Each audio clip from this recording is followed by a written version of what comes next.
Good afternoon, folks. We are live once again. I think I've got everything set up the way I'd like. So let me get everything switched over layout-wise, and we will commence the jam stream.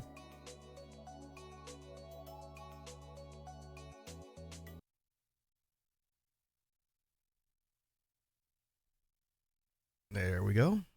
We should have audio. We should have video. There's not much video today, but everything should be up and running. Let me know if you folks have trouble hearing me. It's been a few weeks, so I had to kind of remember how I set everything up with my loop.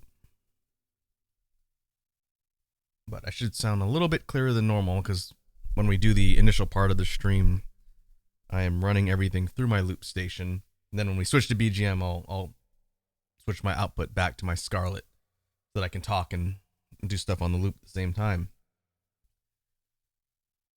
Hey, I see Red Dragon's here. What's up, Red Dragon? How's your day going? Or evening? Welcome to the jam stream. Alright, let me turn on this quick background loop I put together while we were loading here, and we'll talk a little bit about what we're going to do today.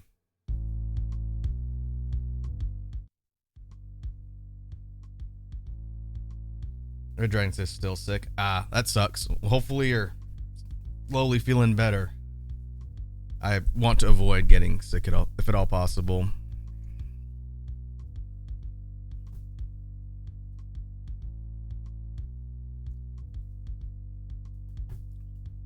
Alright, we'll put the background loop and we'll put it on here for a little bit, and then I'll clear it off when we get started. Our Dragon asked, "Do you see the Crocs?" I saw it briefly as we were loading. I didn't look at it too closely. KFC Crocs collab? I don't like the sound of that.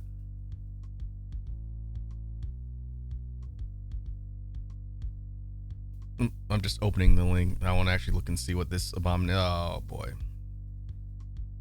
Well, it's Crocs with KFC patterning. I guess that's better than shoes made out of fried chicken, marginally.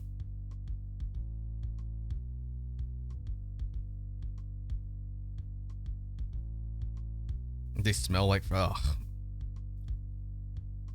Great.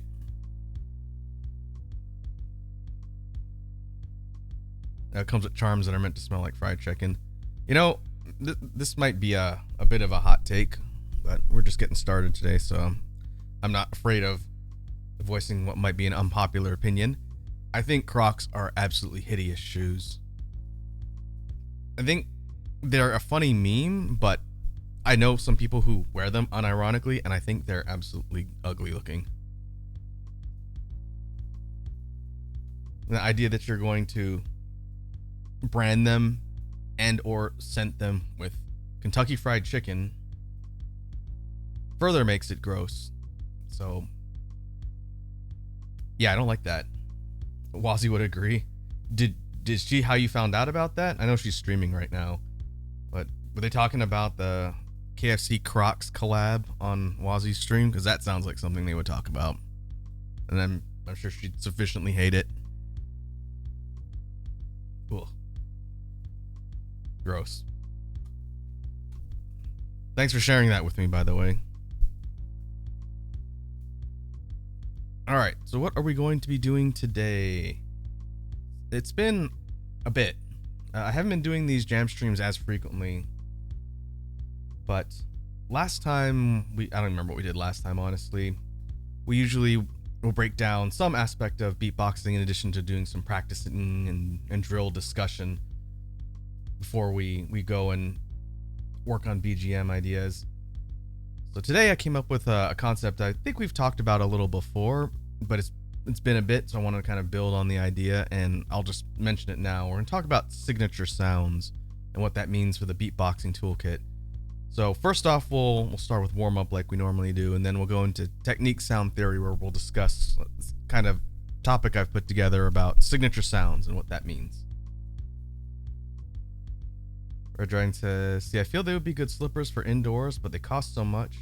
And yeah, Wazoo was floor yelling, and we got to talk about the Crocs again. Ah, it's floor yelling day. That explains it. I think as like maybe house slippers or something, I could see Crocs being somewhat functional. I just don't think they're aesthetically pleasing. Like, I couldn't wear them because I have really bad heels, so I need to wear something that I can put an orthotic into. So like those kind of slip-on sandal-ish type things would not work. My heels would explode if I wore those. And I just think they're ugly. I don't like the design. Like, I think they're a gimmick, but hey, if someone else likes them, it's really no skin off my nose. It's your Raku hot take of the day. I think Crocs are an abomination. Thank you for coming to my TED Talk. All right. So let's clear this off. Let me save this blank file here on the loop. We will run through some warm-up, and then we'll lead into technique and sound theory and talk about that for a bit, and then we will see how long that takes, and then we'll do some BGM brainstorming. I actually took kind of a break from doing recording work with the loop for a couple weeks or so, just because I was running out of ideas. So it's been a while since I picked up the instrument and been fiddling around with BGM tracks. I figured today would be a good day to get back into it, especially since we have multiple collective brain cells amongst us here. So it'll be good to get back into it, especially since we're getting pretty close to the debut of the Halloween project. That will be Monday, this upcoming Monday of next week. And we'll be on to the next thing after that. So that being said, we work on some freestyle beats for warm-up, and we will proceed from there. I also want to check sound levels too, so I'll be keeping an eye on the OBS readout to make sure my sounds aren't blowing my mic out. With that said, let's warm up and get started.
let me grab a drink here. I'm gonna have to go refill my water bottle a little bit later in the stream.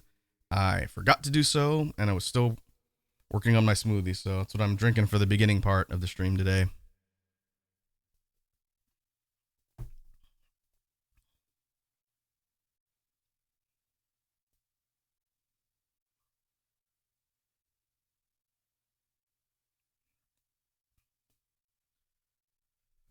All right, I'm going to change the caption to technique and sound theory and kind of segue into what I wanted to discuss for that portion.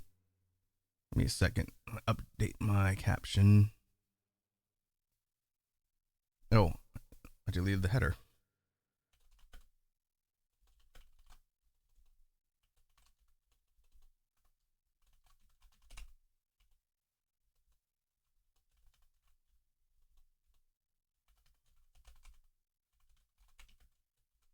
Oh. There we go.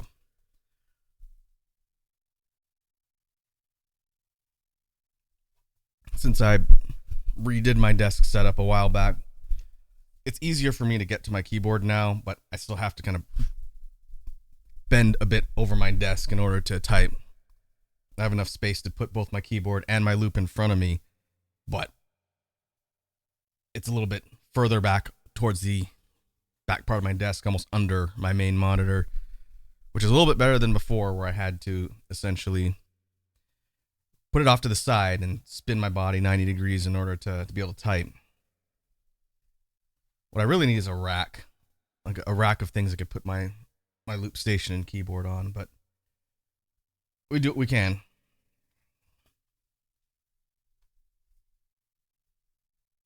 So for the discussion on technique sound theory, signature sounds, this is not a really unique concept to beatboxing by any real stretch, but I wanted to talk a little bit about kind of my experience with the concept and way I kind of use it in coming up with stuff that I do.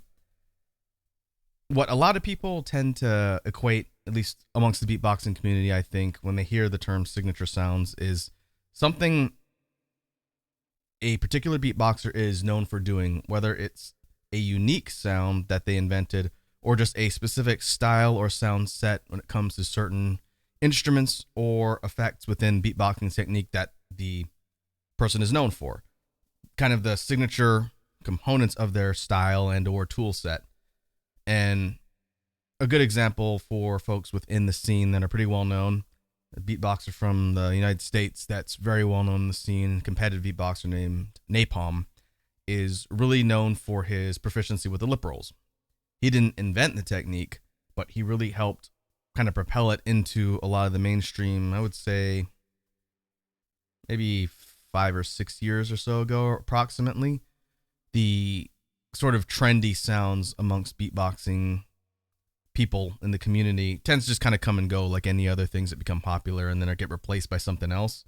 But when I first started learning beatboxing in 2019, I've been doing this for 5 years now, 2019.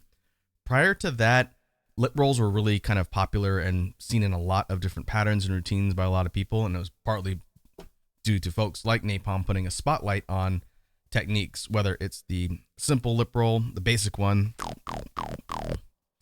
or a lot more punchy or forceful ones like the inward lip roll that has the initial hit and a much lower resonant kind of reverberating sound. And I remember around then when I first started learning in 2019-ish, they were still pretty popular, but there was kind of a transition moving over to some of the more heavy basses. Dragon says, be right back. I need tea. Alrighty then. Get yourself some tea. We'll be here. The basses were kind of becoming a bit more, again, trendy and popular within beatboxing. Looking at folks who are definitely focusing on the more heavy and aggressive styles of music.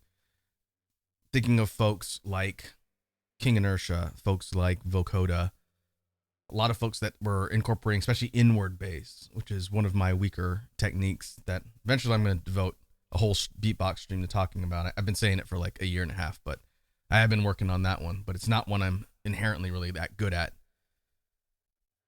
Those types of sounds, whether they were outwards vocal or inwards, kind of heavy sounds that typically go with things like dubstep and drops, build ups to drops, and really kind of heavy bass type sounds were definitely becoming popular around, say, like 1920-ish. And I remember seeing the kind of focus move that way throughout. We've seen a lot of focus on speed and complexity of technicality patterns. And overall, just depending on where the focus is, things kind of come and go. Or if someone invents like a brand new, really cool new technique, a lot of people start to pick it up and integrate it into their routines and patterns. The post snare was another one. That was probably in the last few years. And that's still one I can't do. It's a really cool type of inward breathing. It's hard to describe that one. That's why I can't do it. But it's a really cool breathing sound that when you do it correctly, it sounds like a powerful shot that's used like a snare, but it sounds almost like a gunshot, similar to the whistle shot sound that I do. That's just an inward whistling sound with a bit of blocking the airway to get it to kind of hiss a little bit. The actual post snare sounds way more like an actual like shot through the air, and a lot of people were doing that for a while.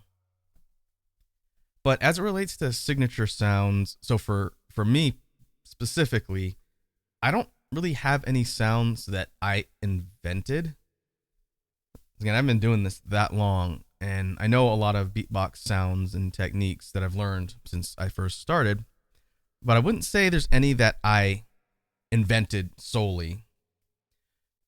For me, what I consider my signature sounds are kind of unique or less common variations on sounds that exist that I tend to work into my beatboxing and patterns and by extension routines.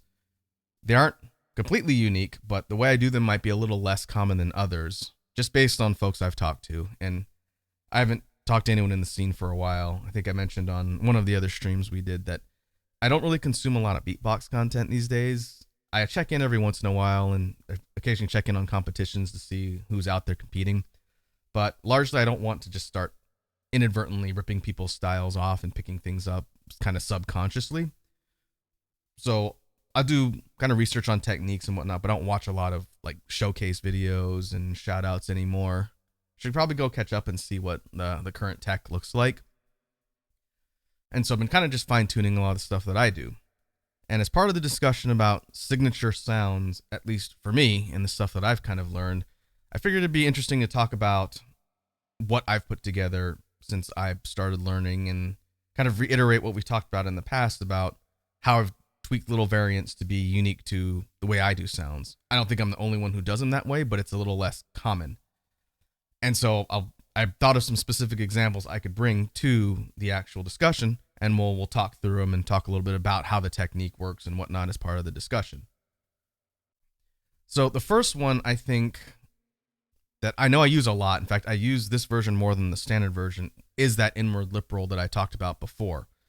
The real kind of forceful punch with the low reverberation that's really good for a kind of low-end heavy sound, not quite to the effect of like a really low bass, but it can punch as hard if you're doing it on mic with a good sound system with low end.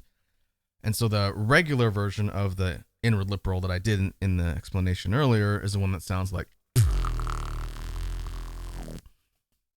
it's got the initial, it's an inwards kick that hits like a punch, and then it's just breathing in from the lip roll position, the standard lip roll, the breathing in is how you get up. And by pulling all that air in, you're forcing everything to, again, resonate and reverberate really low. And it's a fun technique and pretty versatile. But there are two kind of variants that I do based on that I tend to do more commonly than just the regular one that you hear, which has a low sound and, again, can be heavy if you have a strong enough system behind you if you do it on mic. The version that I do, and folks who've listened to me freestyle or whatnot probably have heard it very commonly, or if you've ever heard my raid notification, the one that sounds like, That's the variant I'm going to talk about first. And I don't know if it's got a name because, again, I've been doing it so long, I've never talked to one of the pros about if it's got a proper name in beatboxing. And if anyone from the community who occasionally comes through these streams knows, I'd be more than happy to actually give it an official name. But I call the variant that I do the siren inward lip roll just because it's higher. And so if you compare the original, low, punchy, reverberates. My version that I do sounds like this.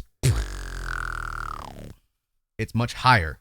It's done the same way, but the sound comes across much higher and kind of falls off depending on mouth positioning. So again, the regular one, the doesn't really have a tone to it. It's just low, like a low bass note if we were to put it on the scale somewhere. But the siren one has a much more pronounced high-pitched sound to it. That's why I call it the siren one, because it kind of sounds like an alarm siren. And if you just play with it a little bit, you can oscillate the sound too, so it sounds even more kind of like a emergency siren or something. So the way that one is done, since it's been a while since I've explained how that variant's done, same mouth position as the regular lip roll and the regular inward one, but you raise the back of your tongue up a little bit to restrict the airway, so you're essentially hissing inwards. And if you kind of think about what that would sound like without doing the technique, just raising the back of your tongue up into the airway and breathe in, you get kind of a sound. Sounds like an angry cat. If you do that while doing the inward lip roll motion, normally your tongue is down. It's kind of out of the way so that it doesn't kind of get in the path of the actual sound. It's just kind of neutral and flat. If you raise the tongue up to create that hissing noise and do the inward lip roll, that's how it goes from to. And the more you kind of push it up to restrict the airway and make that hissing noise as you're doing the inward lip roll, that's how you're getting the. And the way it falls off to kind of pitch downwards is just me relaxing my tongue. So it's up in position and then just dropping down out of the way, and that's how it's going from high to low. And that's how you're getting a. And again, I don't think I'm the first person to do that. I just don't hear it very commonly, at least not in the sounds that I've heard people use whenever it comes to the inward lip roll. And so I'd say the first of the sounds that are signature to just what I use commonly, that's probably the first one. You hear it in, again, my raid sound effect. And usually if I need to get a closing sound at the end of like a freestyle thing or whatever, that's usually how I'll close out a beat. But if I need heavy drop type sounds in the middle, I will do that as well. And it took a little bit to sort of figure out what was causing that change in sound. I think I figured it out by accident. I was just playing around with positioning, and then all of a sudden the sound changed. So that's the first one. The second variant of the inward lip roll is not one that's, again, rare. I think it's probably more common than whatever I'm doing for that high-pitched siren version. But that's the really kind of loose, open inward lip roll. Again, I don't know if it has a name because it's not sub bass. Sub bass sounds like it's done with the inward lip roll motion, but it's loosened up a bit so that it sounds more like an 808, like a low sub hit. Still sounds like a bass tone, but the loose variation that I tend to do more often opens up the little pocket at the corner of the mouth where you're doing the positioning even more. And instead of sounding just like a sub bass or the regular inward lip roll, again, regular version, the loose one version that I do that pitches to me even lower, it's pretty useful for doing low hits, sounds like kind of similar. It's just lower and it's a little more loose, so you get more reverberation to it. It sounds kind of like a rattling speaker, even more so than the regular version. So like regular version, low open version, and it's also a really good way to get air too. If you're doing a lot of things that have output of air and you need to get stuff back into your lungs so you don't pass out on your feet, the open, I'm going to call it the open inward lip roll, is a good way to do that because the pulls in a ton of air because there's a much larger spot at the corner of the mouth where the sound is reverberating, and you're pulling all the air through that kind of gap between your lips, the corner of your mouth. So I would say the high version and the super low open version of the inner lip roll are two kind of signature sounds that I do commonly. And I should probably work on maybe incorporating the regular one to kind of mix things up. It's just my brain seems to default to doing these ones that I gravitated towards initially. And you'll kind of see that. It's something I'm kind of working on just to create variation and not make it sound like every beat is using the same sets of sounds. Which leads into the next sound that I consider one of my signatures. Again, didn't invent it, but the way I use it is a little bit more unique just based on people I've talked to. And that's the zip. That was probably the first one that you folks ever heard me talk about when we first started doing Beatbox jam streams years ago now. And it's the zip hat specifically. And I have not had a chance to talk to someone else in the community about this recently because, again, I don't really talk to people out there. But the zip kind of just materialized on its own because I learned how people use the regular zip hat. And then I just started playing with the way I was doing it and forcing it more and more, and it changed the sound completely. And now, again, I've never heard someone use it, but I'm sure I can't be the only one who does it this way. So the zip hat sounds like, and it's called that because you're just saying zip without using any vocalization. It's a ZP essentially instead of a ZIP, with the I being the vocalization. So you're just saying, and it's hard for me to not do it forcefully just because it's ingrained in my muscle memory now. But when you first start doing it, it's going to sound just kind of like a dry Z sound and a P sound together.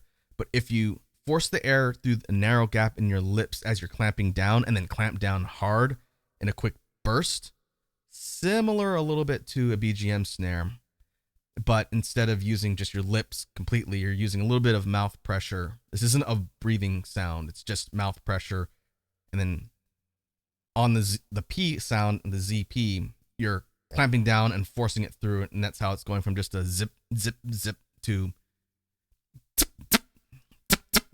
me, it sounds kind of like something's shooting really fast through the air, like a whizzing projectile.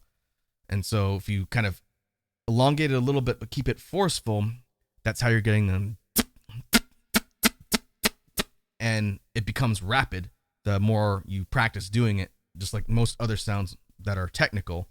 I don't consider this one really a technicality sound. It's more just a hat and a filler. But you can definitely use it to chain into things with technicality, which I'll talk about in a sec. But slotting it into a regular pattern like a hi-hat would normally fit into an overall rhythm scheme. I did it a little bit in the warm-up, so I figured I'd talk about it a bit here too. Because, again, I've just never heard anyone use a sound this way. But out of the billions of people around the world that do beatboxing, I can't be the only one who's figured it out. I've just never heard anyone use it. So if we think about a real simple type of beat that uses the zip, because it's, again, a little less common, it would sound something like...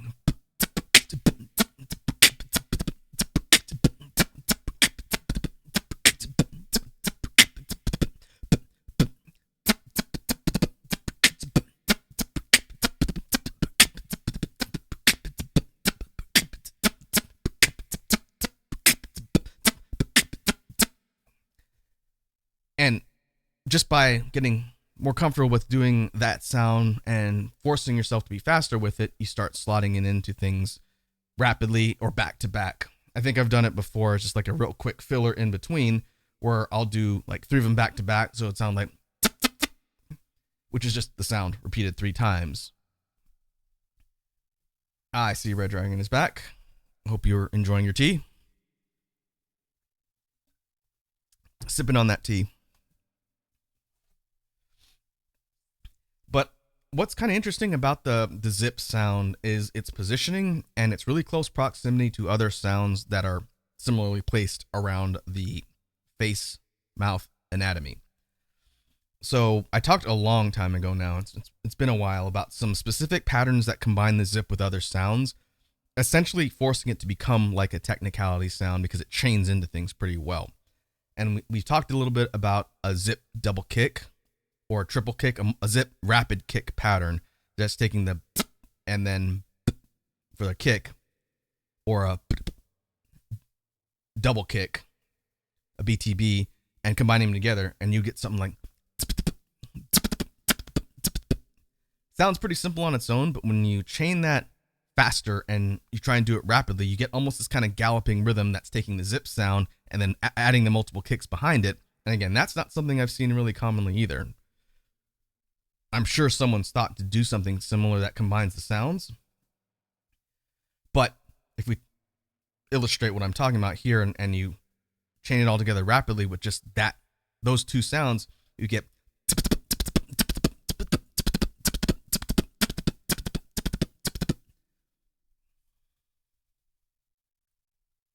Red Dragon says, I am just came up with new little song lyrics. Nice.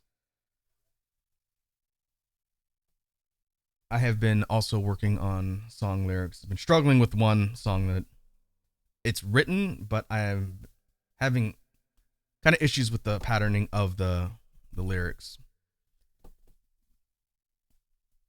But I have been working on that stuff since I haven't been doing much loop recording.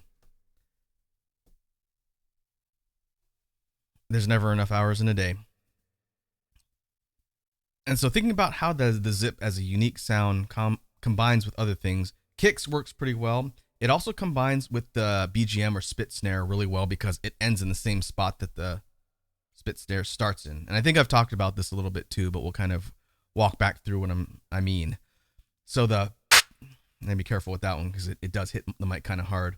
The spit snare, if you're combining the with the, because again, one ends where the other starts, and really the other one kind of ends where the other one starts too. It goes both directions. You could do things like.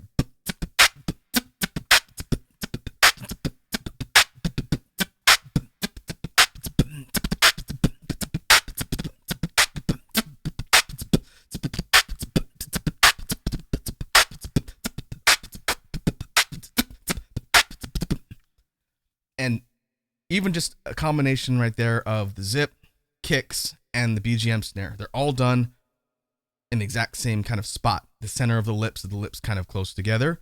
So it's not a big jump physically to go from one to the other. So they kind of synchronize really well.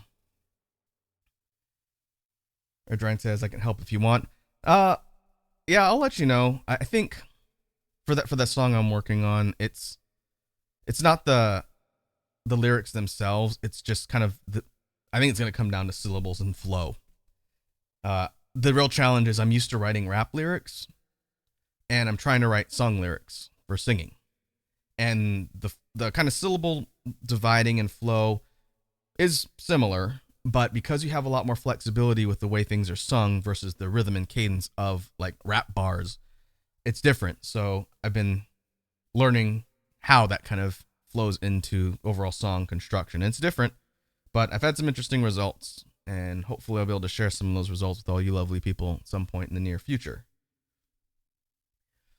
But as far as, wrapping up the discussion of the zip, that's one that I really would like to pick the brain of one of the established pros in the scene at some point. I don't go to events or anything, so I don't know when I'd have an avenue like that.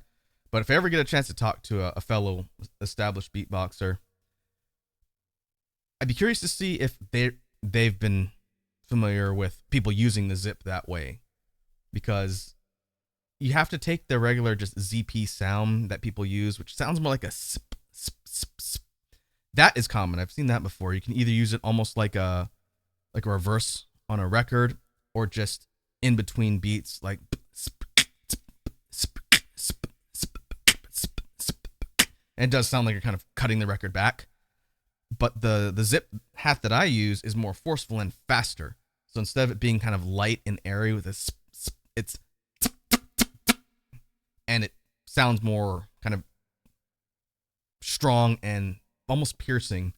And you could change its pitch by having the sound come out and tightening up or loosening up, but it doesn't move a ton pitch wise. If I try and pitch it up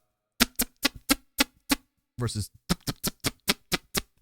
it's probably like one step or half step. It doesn't change its pitch dramatically, but if we do it rapidly and change how tight the lips are, then it sounds like there's multiple notes. So it'd be like very, very slight though, and it's probably lost unless you have a really good ear for how the note varies, or you're on a really strong mic and people can hear it projected through an amplification system. But yeah, I do enjoy trying to work that into different sounds because it's unique and hits the ear. Let's see, the last thing on the topic of at least signature sounds that I've kind of put together. This is one I don't do very often, and I'm trying to remember to incorporate it more, especially when it comes to basses, because I tend to default to either a throat bass or a lower vibration bass, or sometimes a vocalized chest bass whenever I'm trying to get bass notes. But for like a real unique kind of texture, again, I don't think I'm the first one to do it this way, but I don't hear it commonly used, is a variant of a vocalized bass that I've called, like I put this on the list of sounds when we did the kind of sound inventory, which we should do again at some point. But I call it rev bass because it sounds kind of like an engine revving, and it sounds like, and it's not really that hard to do and depends how you use it in a beat, but it's just adding a texturing and layering on top of just a vocalized bass to make it sound distorted. So if we were to take like maybe kind of a dubstep-ish type beat would fit. So if we did something like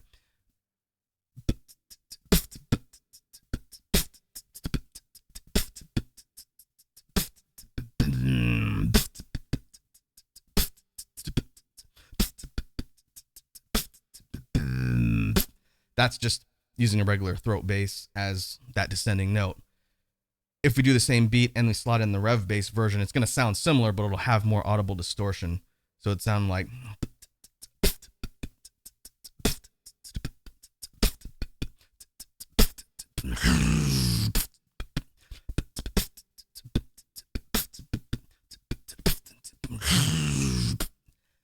and it's just done by forcing air from the corners of the mouth at the same time as doing the vocal sound. And that's how you're getting that kind of revving noise. I need to play around with that a bit more because I'm not consistent with it when I'm trying to do it in a pattern. If I'm just doing it off rip, usually I can make it come out the way I want it and explain the sound. But it's a texturing technique that distorts the original sound so that it sounds different to the ear.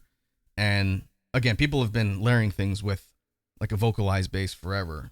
And that one, I just don't hear people use it that way. So I'm going to try and focus on trying to make it cleaner and make it more usable so that it becomes more prominent in like the signature sound set and I can explain it more clearly. Because it's one I've known how to do for a while, but I always forget it's there and I don't use it often. So that's why I don't have a good command of the sound. So more to come on that one. That one's a bit of a work in progress. Other than that, between the lip roll sounds, the zip, and that slight variation on bass, I don't think there's anything else I consider really signature. I guess the last thing, since it is relevant, would be the TKP technicality pattern, because that's one I don't hear often. Everyone probably does it because it's easy to kind of work in, but most people default to the TKK, which we've talked about in our technicality discussions. Next jam stream, whenever that is in the near future, we're probably going to go back to technicality and do kind of like a roundup of what I've been working on and grinding. But I am continuing to make progress with the speed consistency of the TKK. That being able to do it rapidly back to back in a chain is something that I do for practice, but I am getting better with it. And compared to when I first started, because I learned the TKK much later. And I used to have more issues getting it to kind of loop and sound clean, but now just doing it rapidly,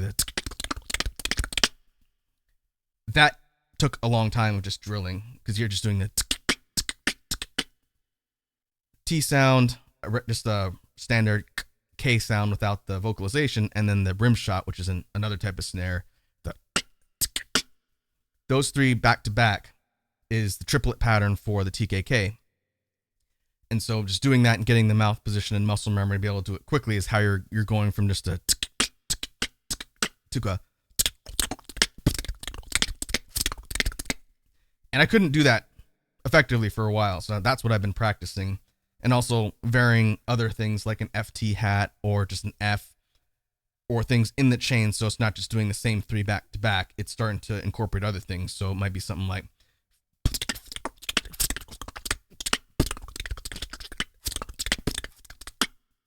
not the cleanest example because we're not doing a technicality like drill session, but it is improving, so we'll talk about that in a future jam stream. But the set of sounds for technicality that I learned first was the TKP. The same combination, it's just using a kick or a P sound, soft P sound as the third sound instead of the rim shot. So it's and I do it so subconsciously now that it's just second nature whenever I'm looking for quick filler sounds in between a rhythm. You heard me doing on almost everything I've freestyled in this stream in some capacity. So to kind of point it out a little bit slower and more pronounced so that you can see what I'm talking about, let's take kind of more hip-hop-ish type beat. Maybe we go outwards K snare.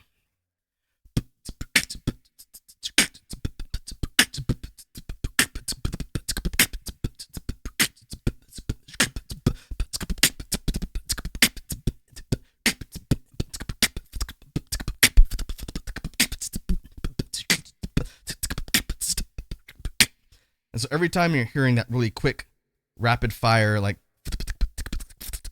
that is just a bunch slammed together at once, but that really quick, rapid, kind of light sounds, that's the TKP. And that just became my default because I learned that before I could do the rim shot effectively, which is why I didn't learn the TKK first. And so just by nature of that being the default technicality pattern that I learned, it is integrated pretty firmly into a lot of stuff that I just do without thinking. And I'm working on trying to incorporate the TKK and variations of combining the TKP and the TKK into longer chains to get more variation and more kind of variety in what it does. But I don't think that's as common just because a lot of people learn the TKK first because they see some of the pros in the scene that are known for fast speed. People like Alexinho, people like Alem, and they hear him doing all the crazy stuff with the technicality patterns with the TKK, and usually people gravitate towards that first. I couldn't do the second K in that, the rim shot, so I just learned something else, and that was the TKP. The loop equivalent of doing just the 3 sounds back to back to back, where the TKK one is the one where it sounds like, the TKP one sounds like, it doesn't snap quite as loud, but it still sounds like a really rapid fire kind of rolling sound, and it's because it's done the same way. It's just a loop. So if you think about how I've just integrated that into what I do as a signature sound set, maybe something more like similar type of style beat, but used as a filler in a roll is definitely something I've been doing since year one in some capacity. So we take like kind of a more fast or slower beat that's going to need a faster filler section, maybe something like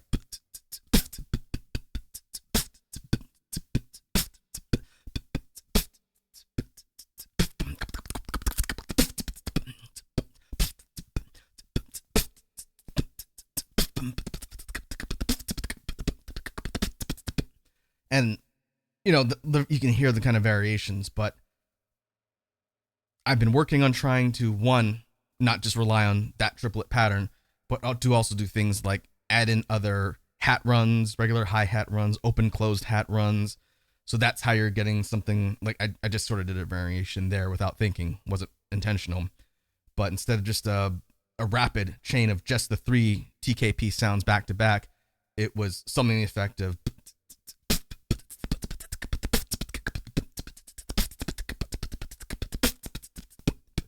and so just adding all that variation, you got to be careful not to make it too messy and random, because you don't want it to sound like someone's just flailing on instruments. But if you do it controlled and on time and get consistent with that, then it becomes again second nature to slot in more unique patterns that still sound clean and still sound good. And that's kind of the challenge of technicality that we always talk about.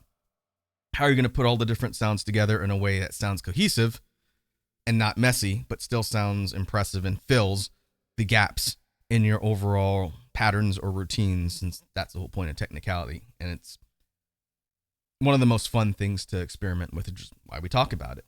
Another one, honorable mention, that I've been working on a lot is the pop technicality patterns, the POTO. And I've definitely gotten a lot better with that, but I still want to get it cleaner. It can always be cleaner and more consistent. And that's just them kind of like a regular pop sound that most people have done at some point in their life, and a tongue click, but not a back of the tongue. It's like a tip of the tongue click. And the reason why I call it a TO is because you're essentially going, it sounds kind of like a TO sound, like a toe. So the plus, if you're really consistent with your time, it sounds like a metronome. But combining those two together into a 4-set and then making it as fast as possible is how you're getting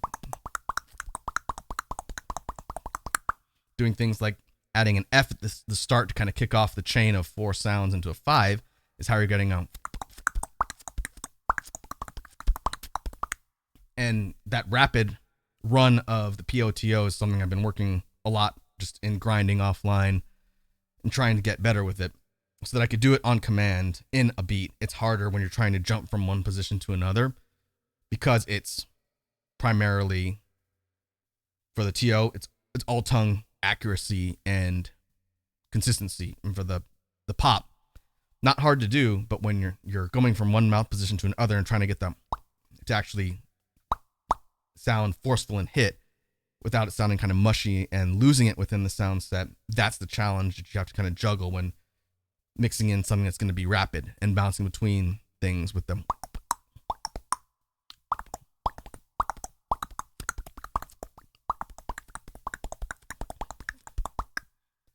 Sometimes I will be in the shower, which is where I do my best beatboxing, believe it or not. And it's just that for like a minute, when I can turn my brain off, just, and then like switching up the cadence like in the middle to make it faster. And yeah, I should just stick a microphone in my shower, since that's easily where all the ideas come to me. I don't know if other beatboxers have that same problem, but either way, that I'm going to work some more with that pattern, and we'll talk about that one in the next technicality discussion, because it's fun and it's a little bit different in mechanics than the other ones that we've talked about so far, and does sound cool if you can do it cleanly. All right, let me grab another drink here.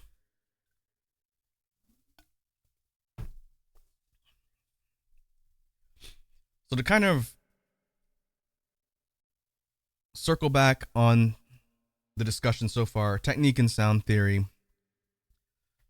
I think the best strategy when it comes to developing signature sounds, whether it's a unique sound that you invent or a sound you want to purpose and adapt to your particular style and tool set, like everything else in beatboxing, it comes down to just practicing over and over again to build consistency and muscle memory.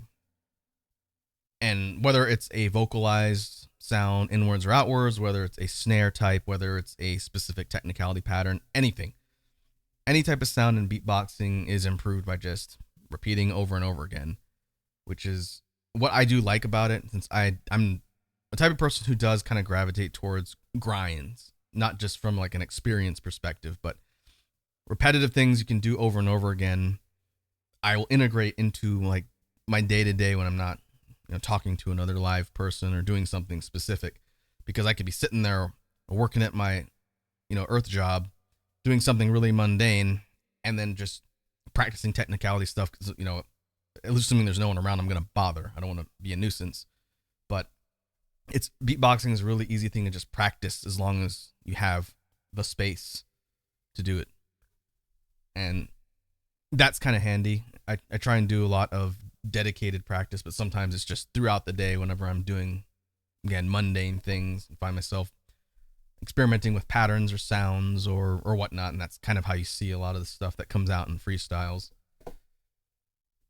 I do want to bring back at some point, I just don't know when I'm going to do it. I want to bring back Daily Beats, the Daily Beats Challenge, where I recorded an entire month's worth of freestyle beats and released a new one each day. We did it a couple years ago now. That was fun, but it was a lot of work. It was a lot of work in recording and editing and a good test and just trying to come up with unique things for 30 to 31 days worth. I posted them on Twitter and then also on YouTube. If you want to see the last time I tried it in the Daily Beats playlist, it's there as its own dedicated playlist on my YouTube channel. Every once in a while, I'll go see what I did back then, because I think it would have been in 2021, maybe 2022. So it's been a while, and I do think the way I do certain sounds has evolved a bit. I'm not going to toot my own horn and say I'm leagues better, but I can definitely hear an improvement in sound, which is good.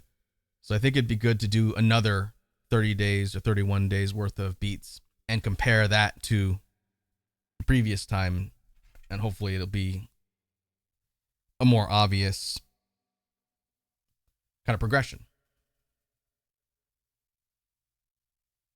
Oh, did a package get dropped off? Where did they put it? Oh, okay. My mailbox. So with that said, I think we can go ahead and move on from technique and sound theory. I do want to devote a decent amount of time to BGM brainstorming. So we'll go ahead and move on. I'll change the caption in a second. I'm going to have to move sound devices. So I'm going to plug my mic into my Scarlett, and the sound's going to change. It'll sound like it normally does whenever I'm gaming or drawing. And then I'll turn the synth on. It's all hooked up. It's just off at the moment. And then we will mess around with some ideas for future BGM tracks. It'll be good to get back into that. So let me go ahead and change the caption, then I'm going to switch my devices around real quick.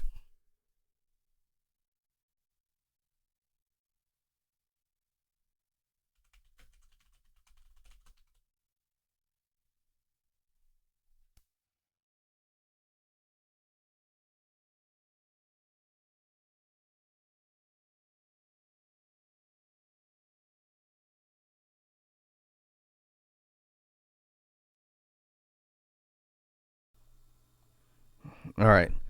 So I should be coming in. It'll be a little bit less kind of crisp because I'm not using all of the boosts and effects that I normally do for beatboxing, but should be loud and clear on the mic. Now I just got to turn on the synth.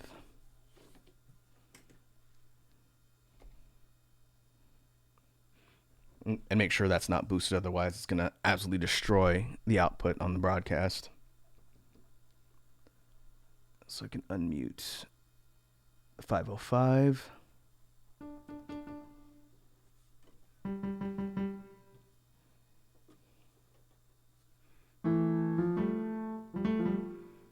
Okay, so now we should have sound coming in from the loop as well, and synth specifically through the loop. I'll make sure the playback is capturing okay. I think I can turn this all the way off.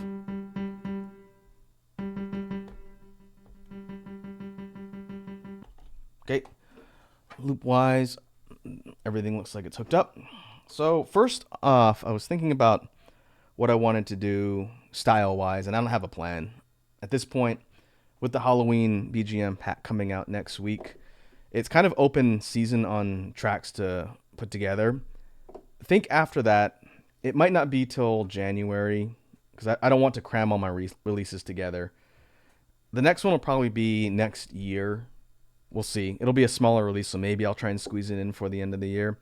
But it's going to be a shorter release, and it'll be an EP without probably any real big fanfare. I might just release it instead of doing like an actual debut stream. But there is another EP of collected songs that I think they're all done, but they're all really specifically based around one synth, which is number 329. I use a lot here. We'll probably use it as part of the stuff today. but there's a bunch of tracks that use that as the main set of instruments. So that's what the EP is called. It's called 329.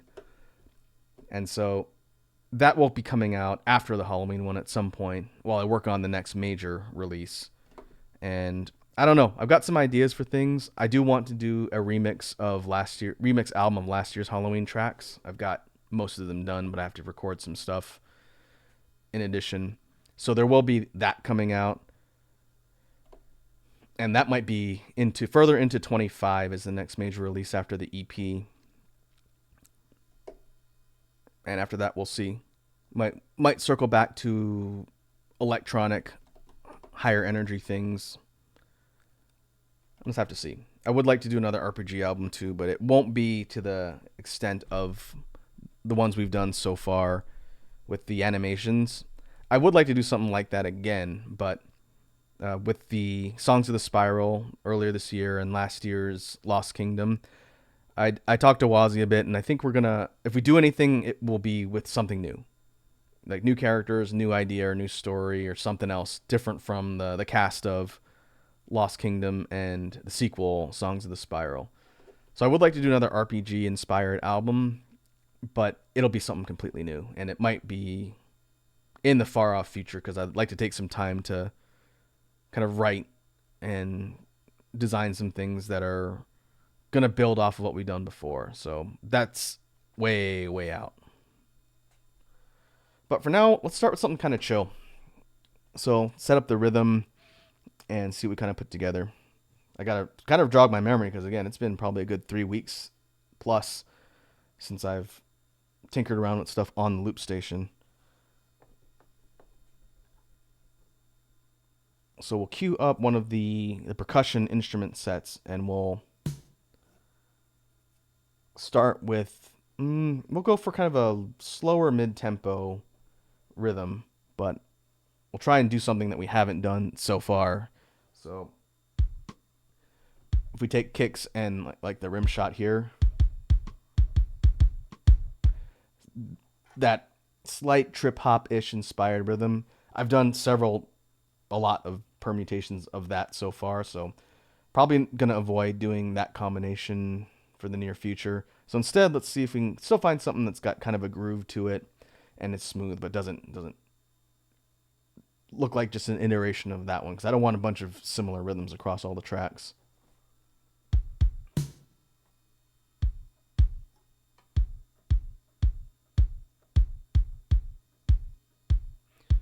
I think I'll start with the kick line, and then I'm going to move to another instrument set to add in some hats and snares. So if we go very simple, not straight, 1-2 rhythm, but nothing too crazy, since we're going to go for kind of, again, more slower tempo and more mellow, but we'll build off of that and see what we come up with.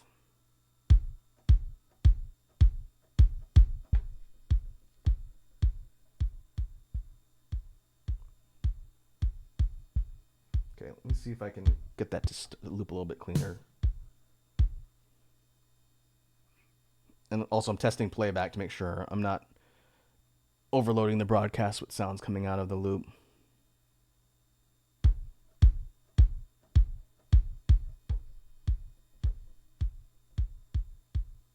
There we go. That's cleaner.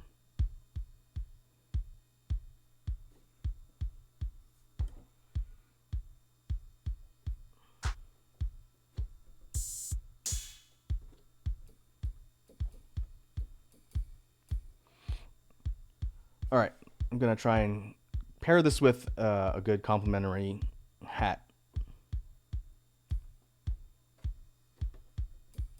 We'll drop the volume in the mix down so everything's not the same volume. We'll make it a little more kind of subtle in the background.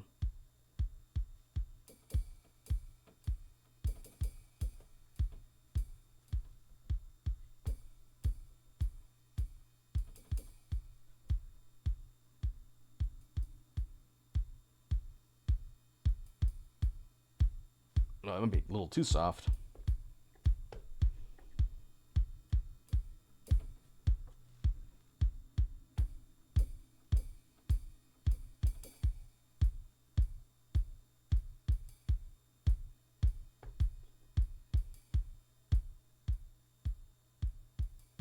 Let me know if you folks are having trouble hearing the playback. I don't want it to be too loud because then it'll be tough for me to talk over.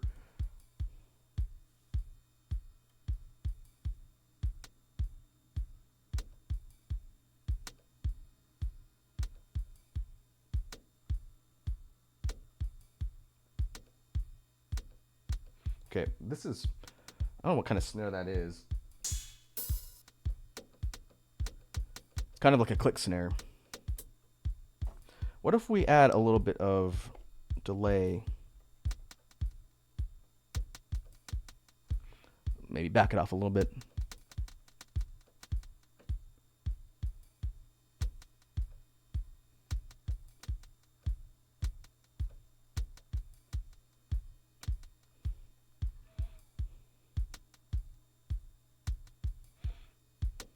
Okay, stagger it. Have a little bit of echo to it, and maybe try and layer something on top of that. Whoops.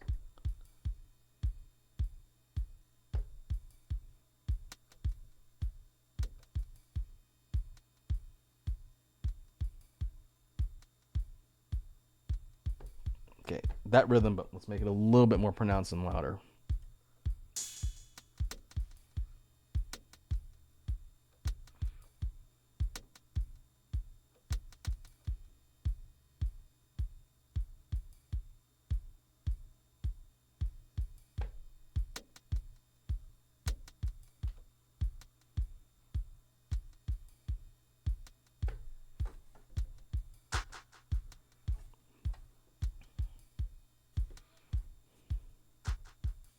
I was thinking, actually, I'm going to leave that delay on.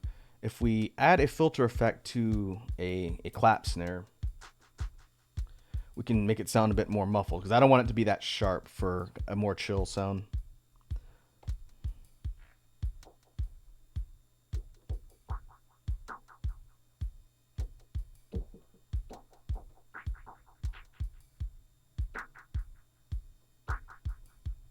I don't know if I want the delay on there for that.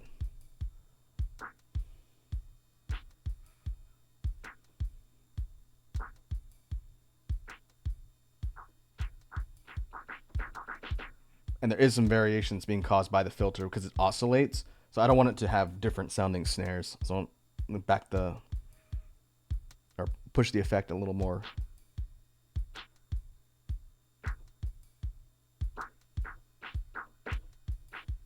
See if we can get that to work.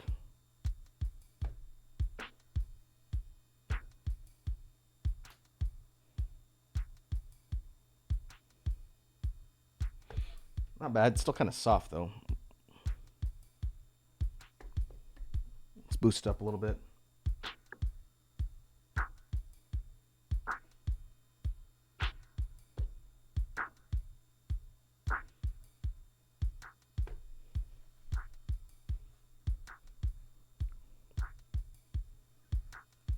Our Dragon says it is a little low. The playback. Okay, I can up it a little bit.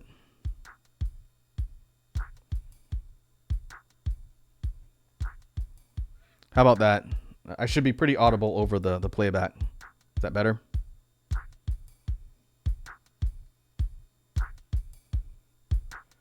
I'm just looking at the levels, and as long as I'm audible over this, then that's good. You think it should be louder? Okay. We're getting close to yellow here on OBS. And it's almost at the max for the track anyway, so we'll keep it here.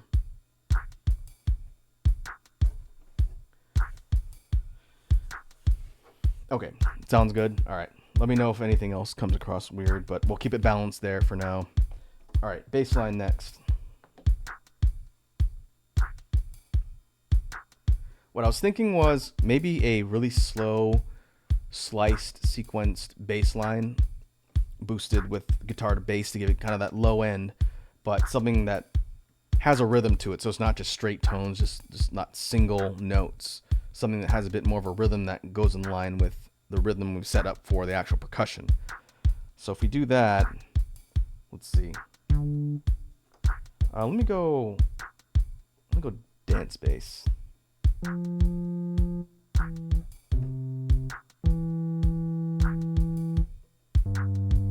Yeah. We'll use this instrument and then we'll add some effects over it. Red Dragon asks, are you using the problem you told me about? Which one? As it relates to sound? Oh, program. I'm not using any software right now. So the program I used to do the recording on my computer and sound editing for the final tracks, that was Mixcraft. I'm just recording everything on the loop station itself. The hardware records things and loops it backwards, so it functions like a recording device coming from the synth, and then I record from the loop to the computer. So synth to loop, and then loop to computer. So right now we're not using any software. Good question.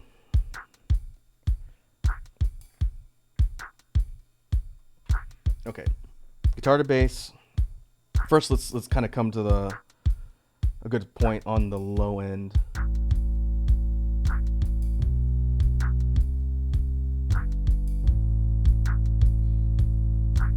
That's not going to be the melody. I'm just messing around with the guitar to bass. And you could tell if I go like max, really, really, really strong bass, and it's actually yellowing the feedback. We don't want that.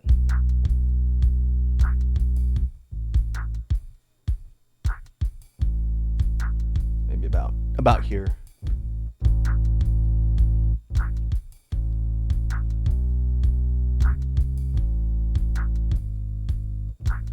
I guess if we go what key we work in is going to kind of drive the mood of the track. I don't want to go super dark with it, but I also don't want to go like really kind of upbeat. I want to be more kind of smooth and mellow. If we wanted to go kind of upbeat, we would probably go higher.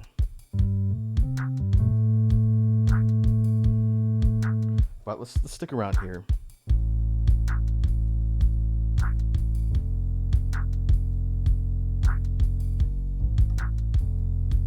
Okay, now for sequencing the actual rhythm itself or slicing it, I want to go, let's start with the first pattern, or maybe we can switch it up. Let me go pattern 4. But the rhythm, I want to go like quarter notes, because we don't want it to be rapid. Okay, that's definitely too slow.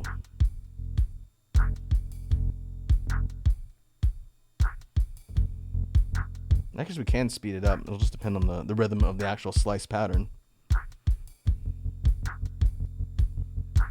That's 16th notes.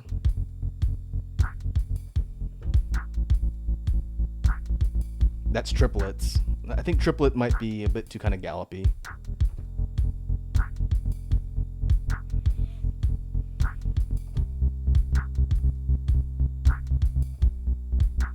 Actually, let's go back to pattern 1 and make that triplets. The reason why it sounds weird is because it's not just a 1 1 1 1 1 slicer. It's a different pattern. This is triplet 8th notes. We triplet quarter notes.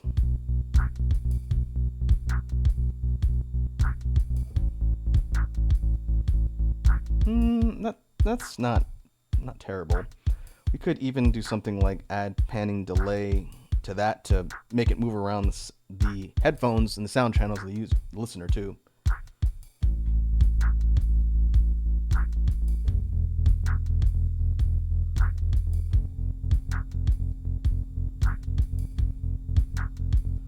In fact, maybe just pan, not delay, because delay is making it bounce a lot and it sounds muddy.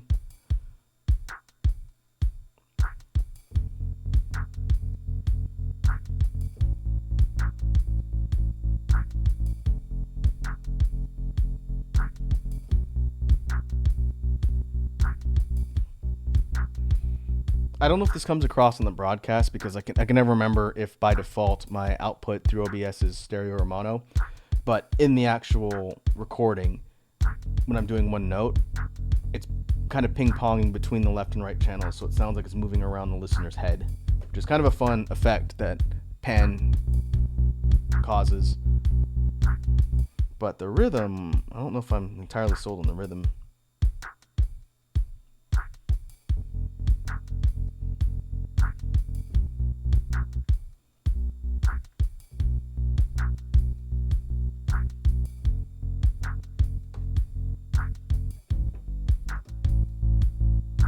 This is just straight quarter notes on the ones. One, slicing. Kind of torn between that and eighth notes. See, if we go eighth notes, it's faster and it sounds more high energy and it's a little bit less kind of mellow.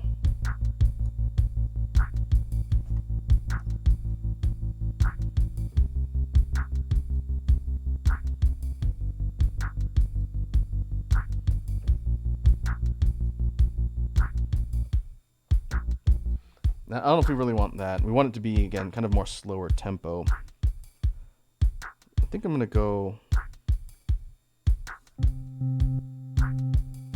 Oh, this is half notes. Actually, half notes with one of the non-on-the-one pattern might actually sound like a decent switch up.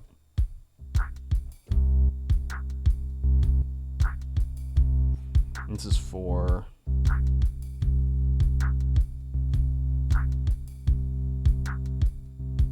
This is 3. It's a longer first note and then a shorter second note.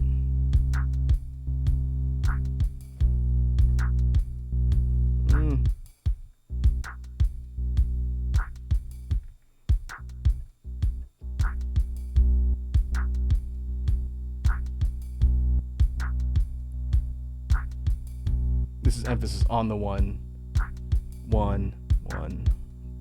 and then the rest of them are after the one are a little quieter.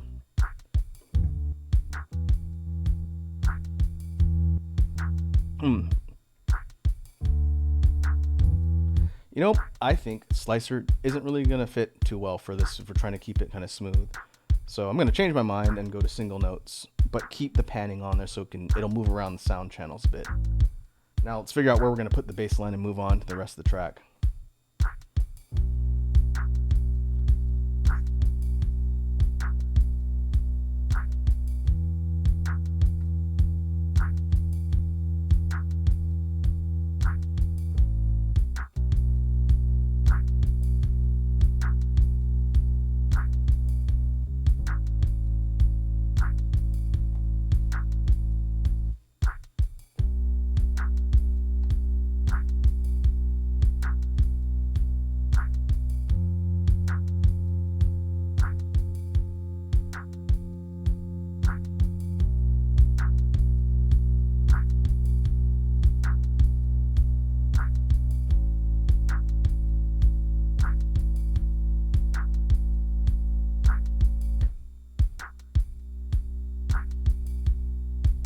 Kind of a long bass line.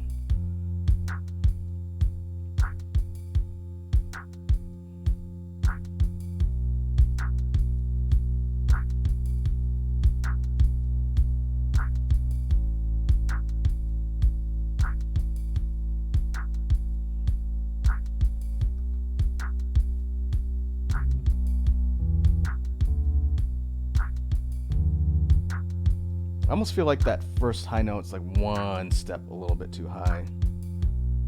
Let's see. Let's test it before I clear that loop and re-record it.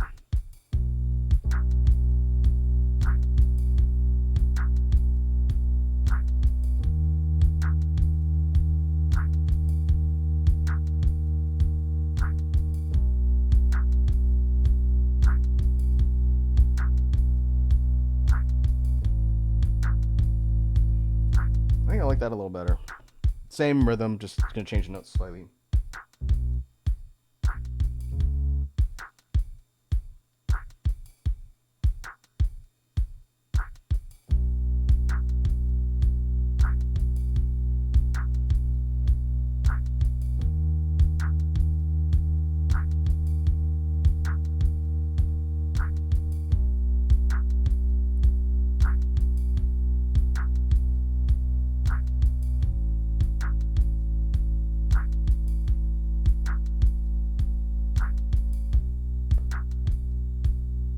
Okay, I got that captured.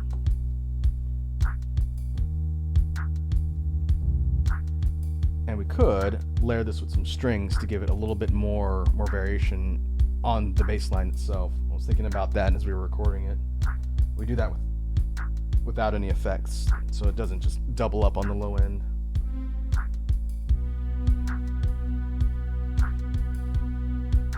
I want to go lower. I think I'm going to octave it down a bit too to kind of get a counter melody or harmony.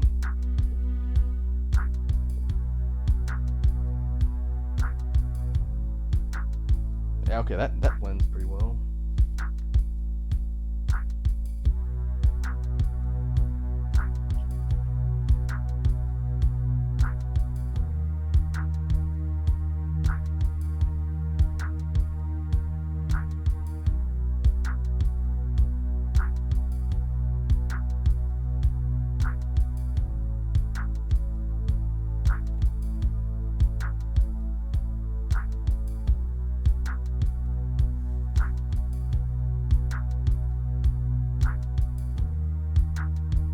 So now we have the regular kind of like a string bass or electric bass layered with actual strings, like low end strings. I think I like the way that sounds. All right, let's move on to some actual melodies, some higher melodies. Let's start with 329 and then I can kind of demonstrate the sound style that I was talking about for that upcoming EP, and then maybe we can add some effects that'll change the sound a little bit. So 329 sounds like this in like the mid to upper end.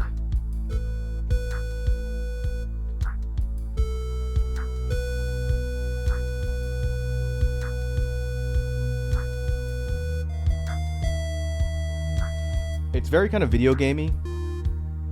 I don't know if this has an official instrument term. The actual instrument isn't. It's number 329, but it's called square. I think it's like a square lead or square synth. This is number 2, square 2, which is 329. And again, if you're trying to go for kind of that video gamey, retro-ish sound, it works pretty well for that. But if you go really low on the instrument, the low end of the instrument sounds like what I call the Sunsoft bass from like the old NES era.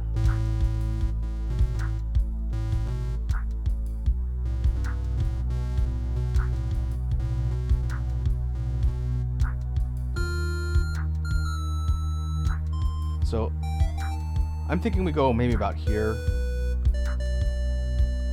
as far as on the scale, but I want to see what we can kind of mess around with to change the sound a bit. We've filtered it. Oh, that's how we get this one. Okay, I've used this on a couple songs. This is putting, what kind of filter is this? Low pass. That combined with 329, you get this slow oscillating because I have it set to oscillate at a slow pattern. But it's kind of warbling, muted synth. But what I was thinking is we take that, but we give it kind of a rapid cut using slicer again, combined with filter.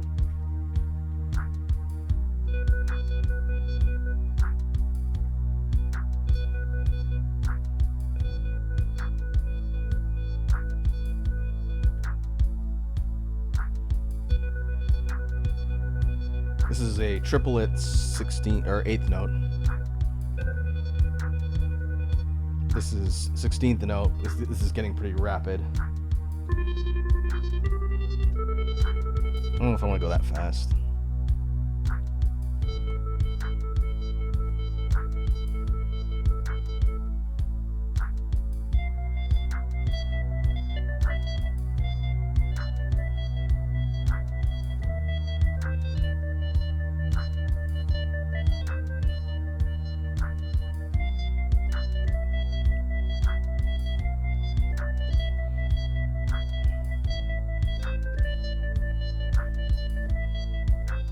That could be an interesting run to complement the low tone starting up here.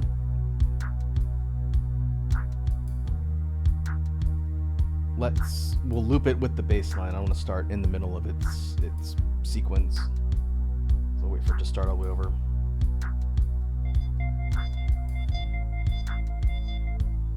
try it here.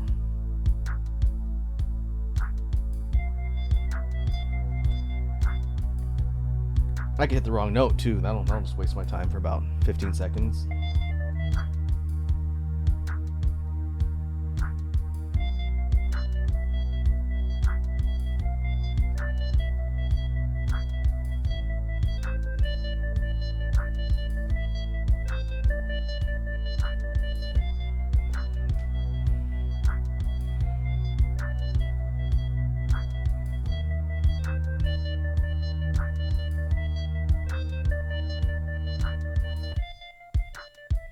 It's a little bit muted, so I'm gonna have to boost the mix a bit so you can actually hear it, especially compared to the rhythm.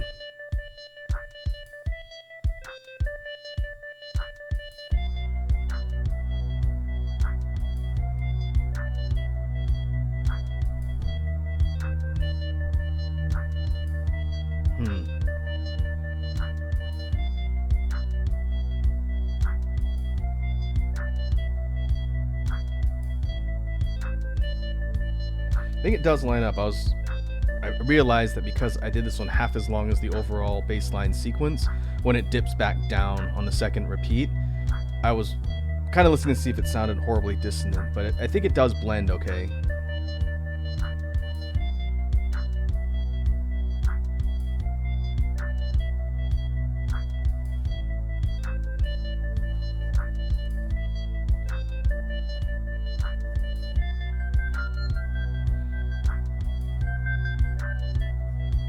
Alright, we'll leave that there for now.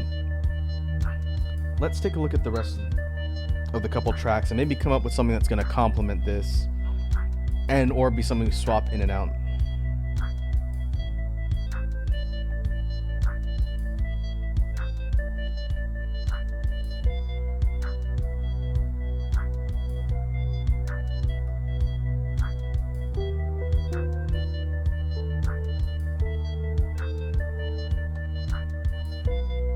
This synth instrument's called Shroud. It has kind of a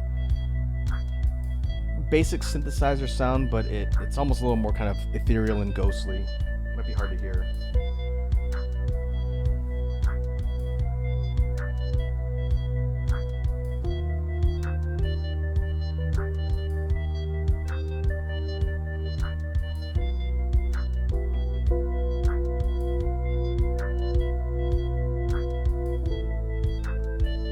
I'm thinking about putting a chord in here. I'm just trying to figure out where I want to put it.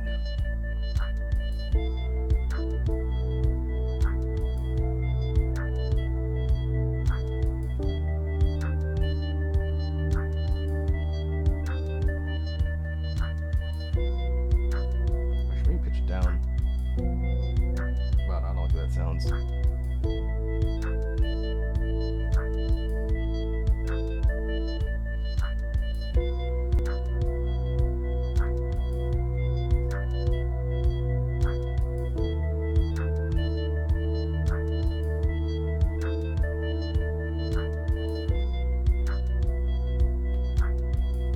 Let's layer that in and see how it sounds.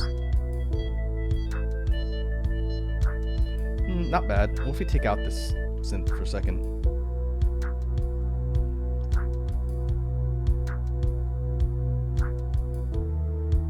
Yeah, okay. Without the synth there to kind of distract my ears, it doesn't sound like it matches. So we need to record it so that it harmonizes a bit better.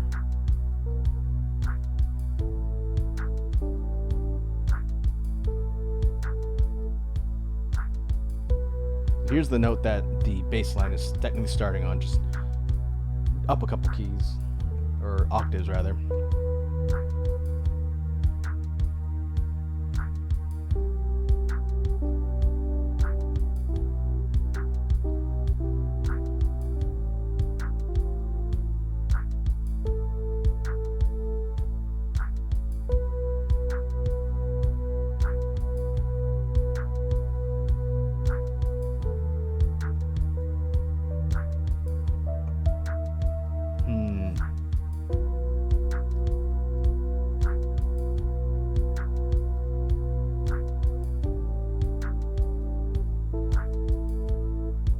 I think we need to follow the progression.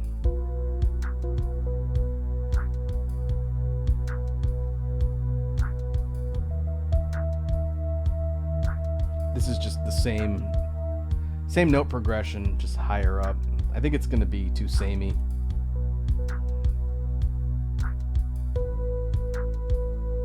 What if we did static note, just one note the entire time?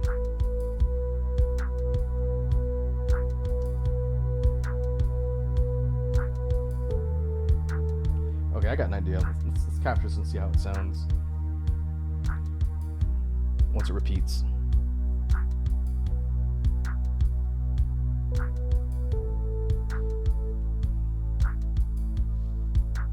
There we go.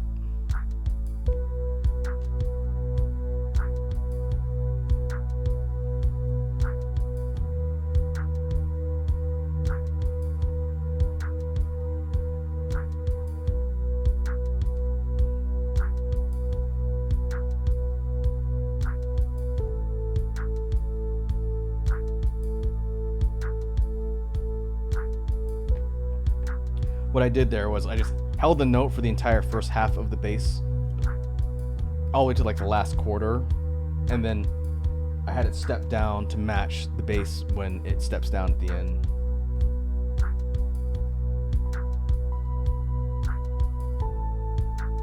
And now what I'm going to do is I'm going to octave this one up another octave.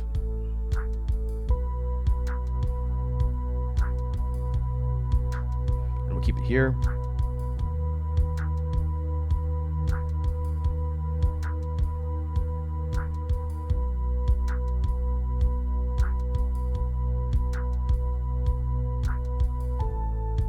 We drop it down.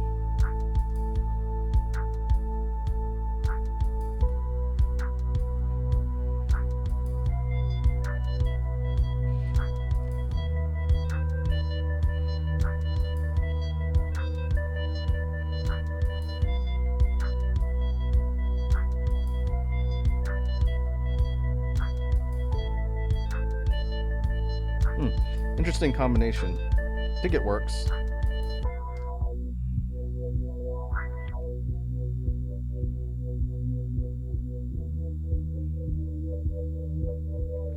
Think about effects that we want to put over the entire track as it's actually being performed.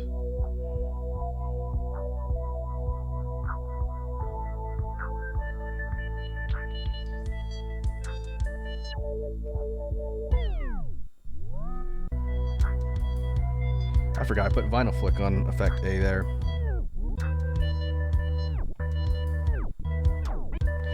We talked a little bit about that one before.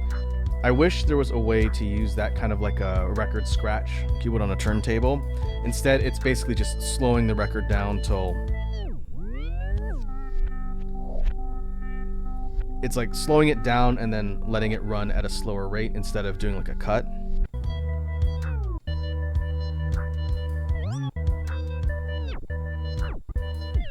If you want to duplicate kind of the record scratch effect, you have to kind of cut it real quick and then turn the effect off.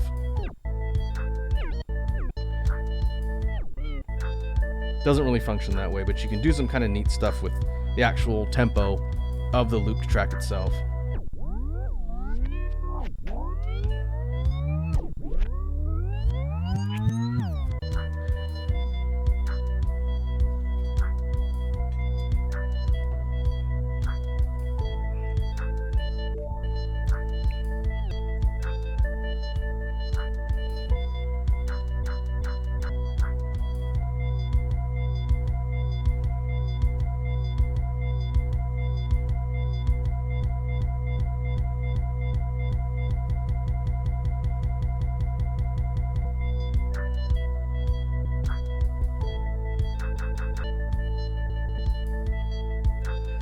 Not that we would put a drop, or build it to a drop in a song like this. I was kind of curious to see what we can do to make the beat kind of stutter.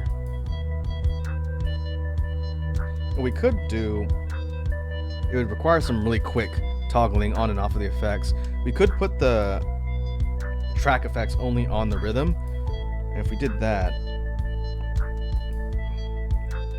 anything we do with beat repeat,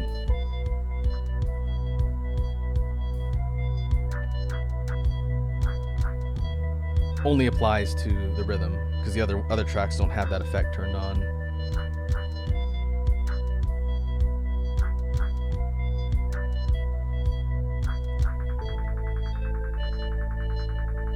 Oh, that's kind of interesting. Turning up the repeat so rapid.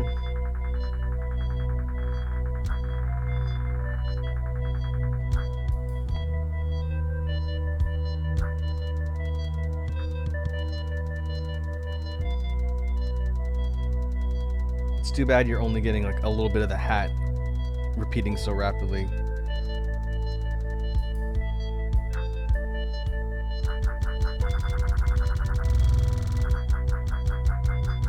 This is if you're turning the effect on when the actual snare hits. That's what it's repeating in one tiny snippet.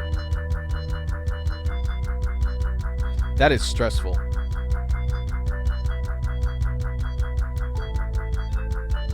Sounds like someone's beating your door down. Up even more. Now it sounds like you're being shot at. Yeah, we don't want to do that.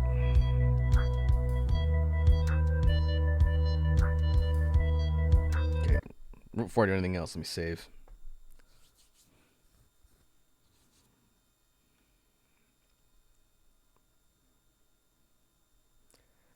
We have 4 tracks. Think a little bit about what might go on the final 5th one that's empty. But for now, if we were to structure this thing like it's being performed, maybe we could start with a filtered version of just the synth. I gotta turn everything on.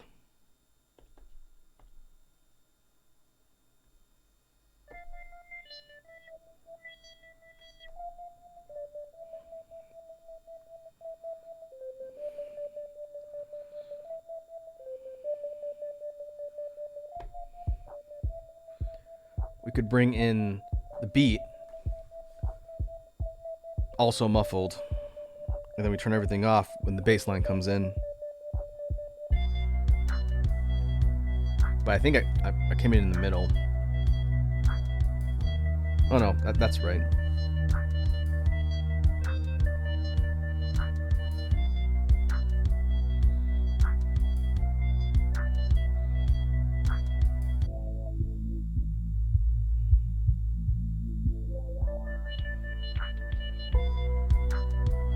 Thinking about how we're going to bring in the other parts of the track, turn them on, or turn them off.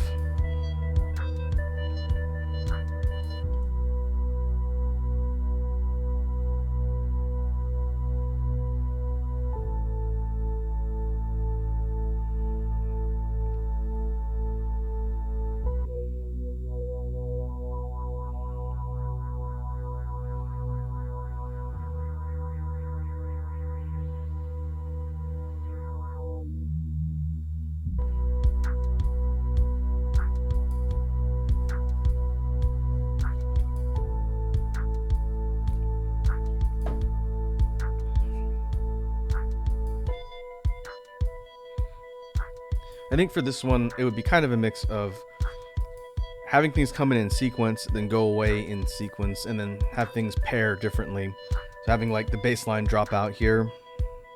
Maybe even this would drop out.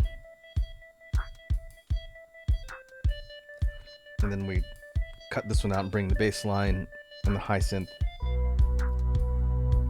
It'd be a lot of tricky turning the tracks on and off at the right time and making it sound smooth.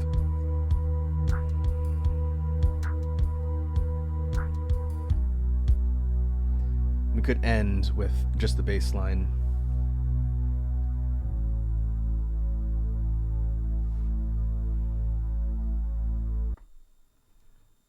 All right. Yeah, that's potential. I'll leave the last track open in case I think of something else to do with the last one when I get to recording.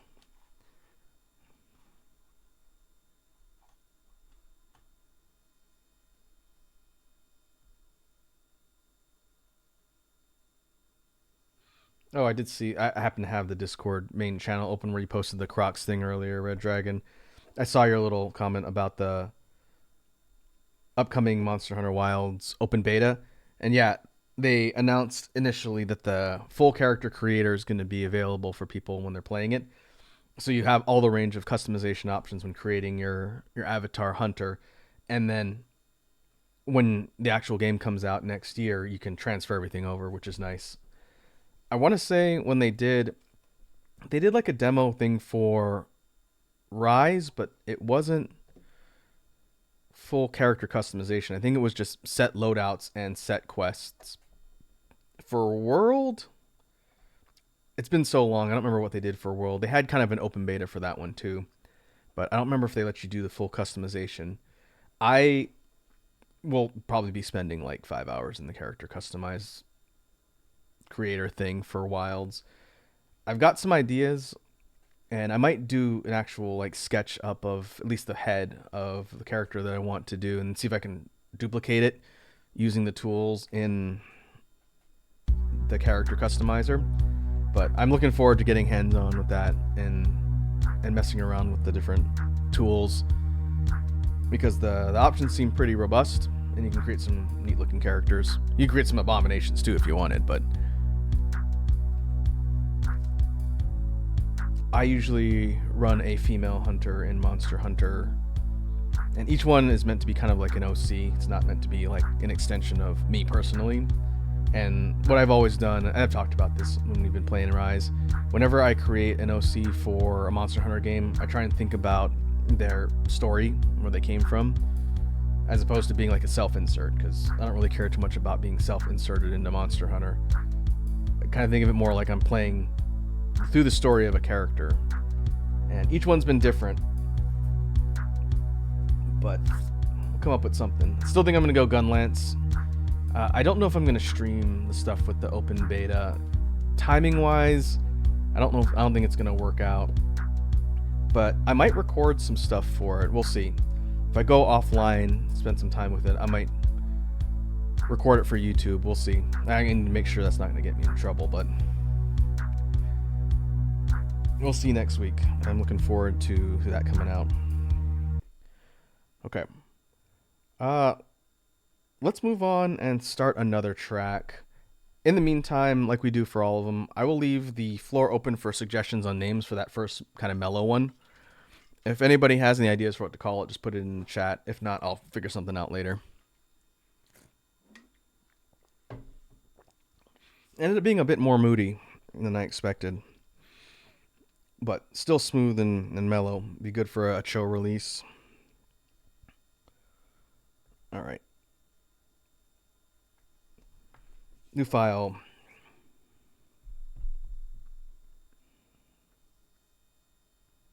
We'll clear this off.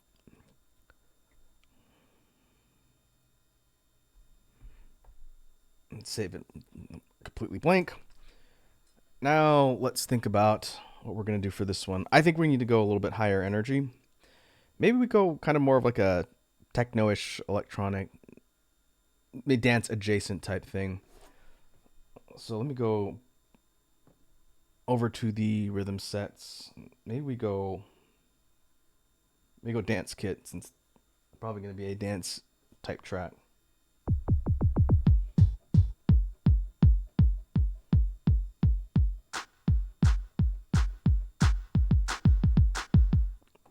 The question is, how fast do we want to go?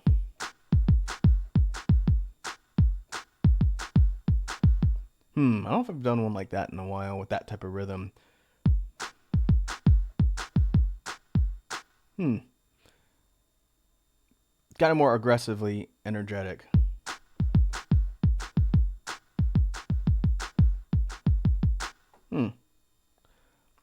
Let's see if we can build that out a little bit.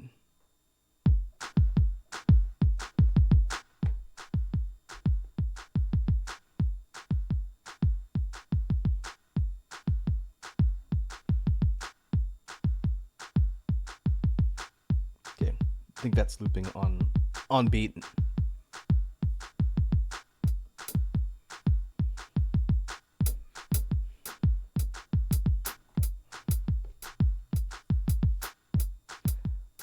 A little loud though.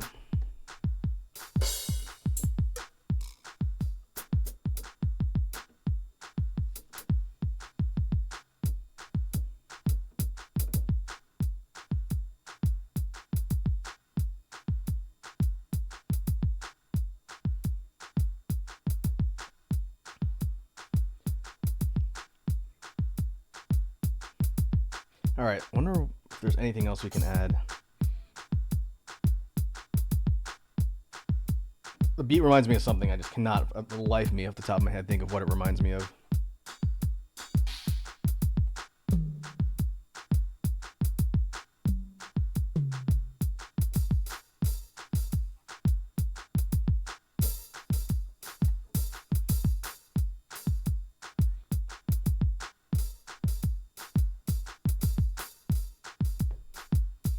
That's kind of fun. I think it's too many hats. We'll leave it like that for now. Now, bass line. I think we got to go a little more rapid for this one.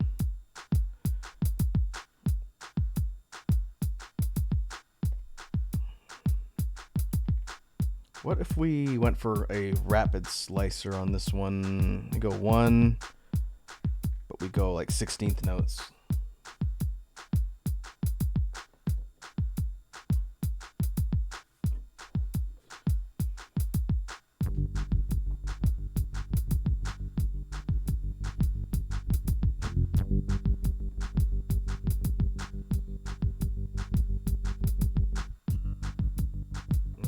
This is slap.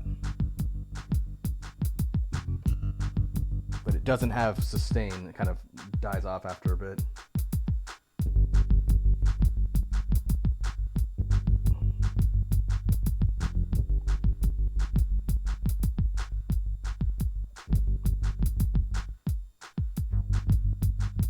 This one has a bit more sustain to it. Well, not really.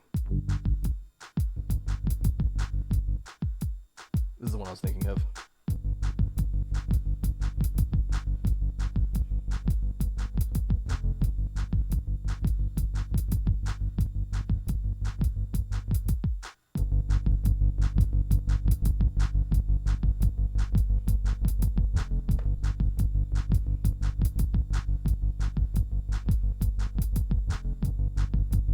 Pretty simple, like 2-note bass line, but it sounds a lot more kind of rapid and fast because the slicer's cutting it up like that.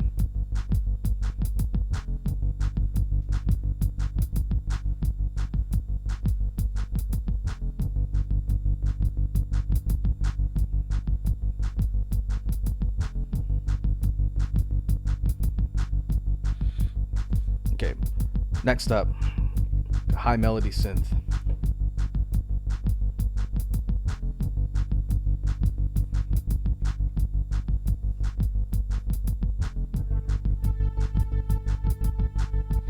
What we could do is we could take the same rhythm of the slicer, but we're gonna apply it to like a string instrument and then do like a different type of melody to go with it.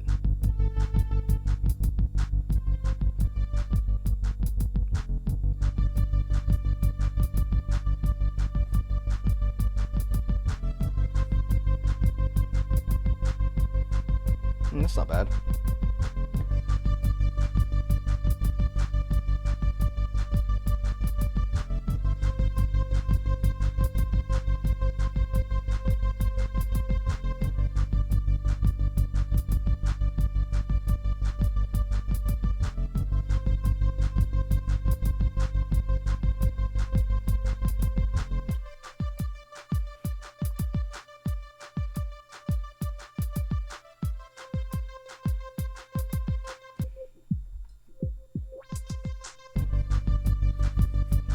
Okay, we'll put that on track 3 for now. Now for 4.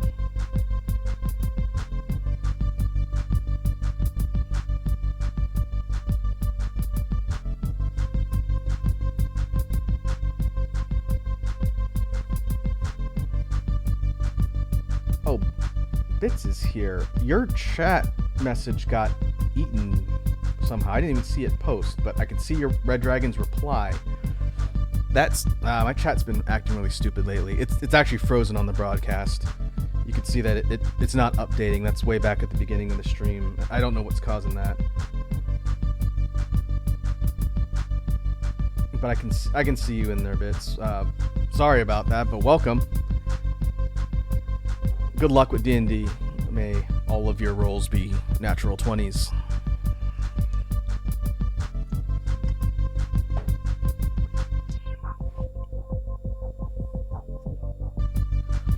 was looking through the string-based instruments about something we can complement, and I was actually looking for the pizzicato strings for kind of like a plucked thing, and then I just happened to hit orchestral hit.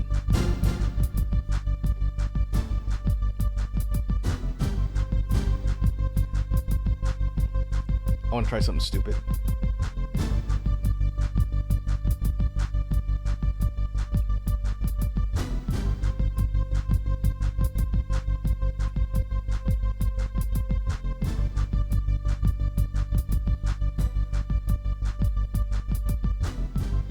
I think it would actually sound not terrible if I did it higher up.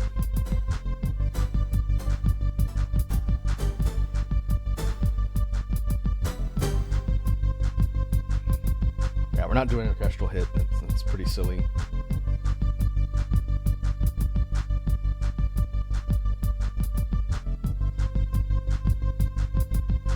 There, this is what I was looking for.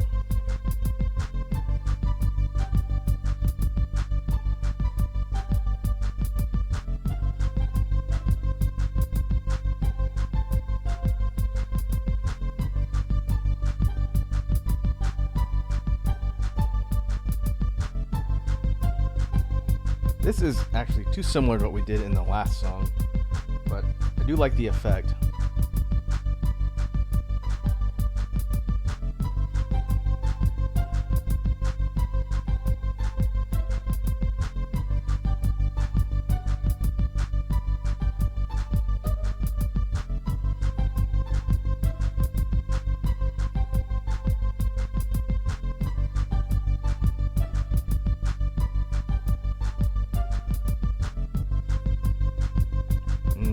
Figure out where I want the notes to land for that one.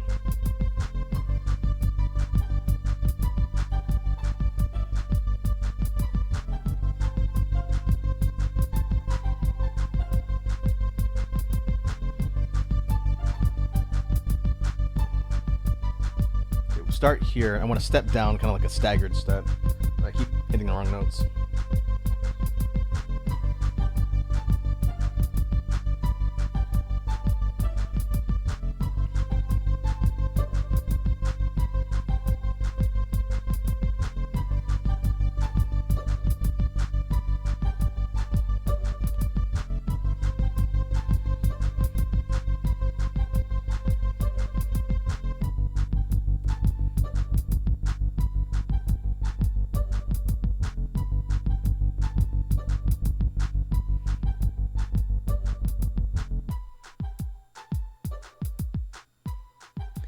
Interesting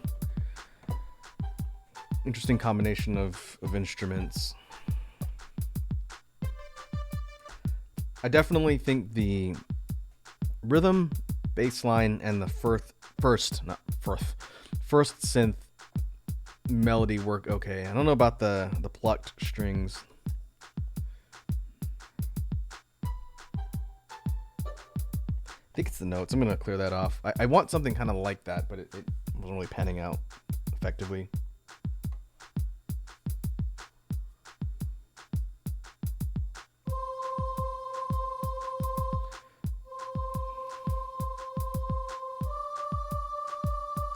Huh, a sung choir synth. I don't know if that really fits for an electronic dance track.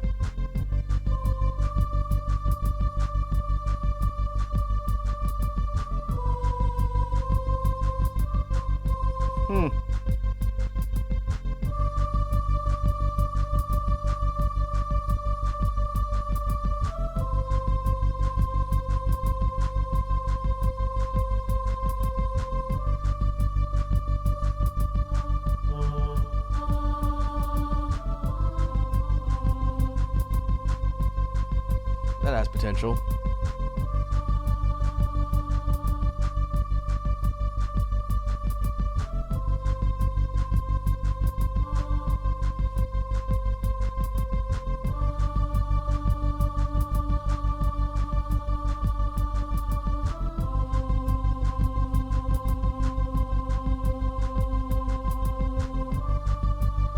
What I did was I just octave that lower. Huh. I thought that would be kind of more of a clash as far as instruments go, but that's not bad.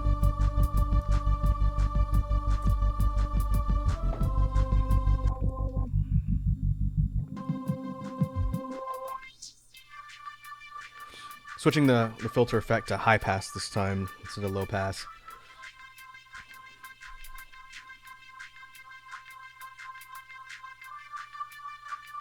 Almost sounds like it's being kind of drowned and muffled out, but not quite as smothered as the low pass.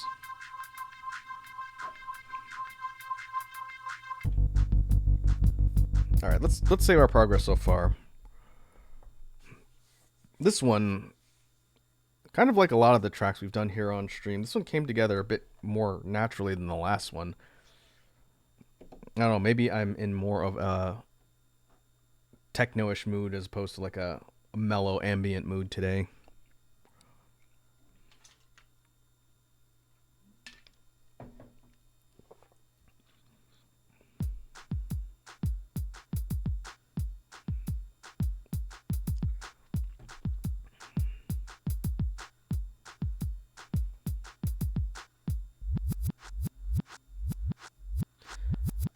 This is if we reverse the rhythm.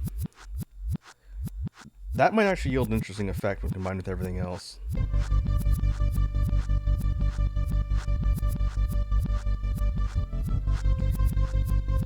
Nope, not if it's completely offbeat.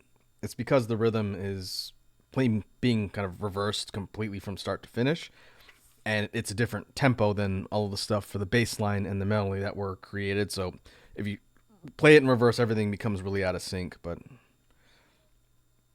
on its own, it does. If it's playing by itself, I think it'd be okay, but I'd have to cut everything else out and then hit the reverse effect, and that'd be pretty difficult to do on the fly when I'm recording this.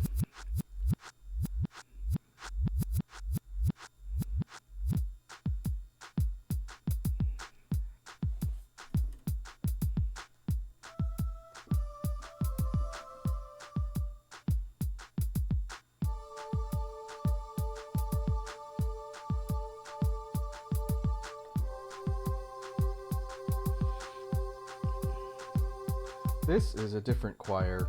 I'm thinking about putting a harmonized, like, chord equivalent of a choir under the one we just did.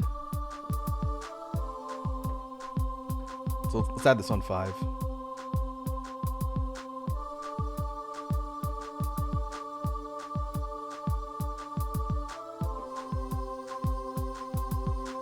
I think that was a little bit off-timed.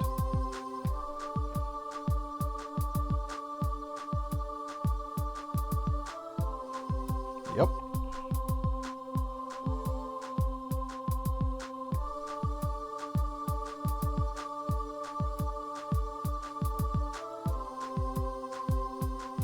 That should be better.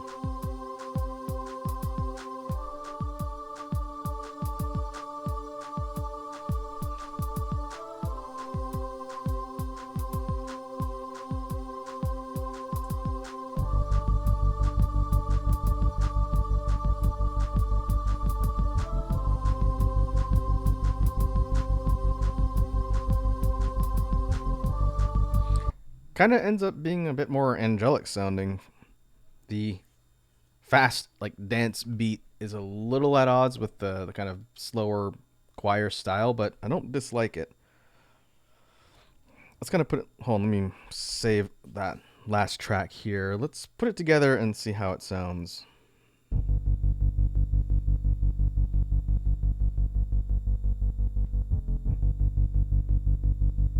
Okay, coming with the beat.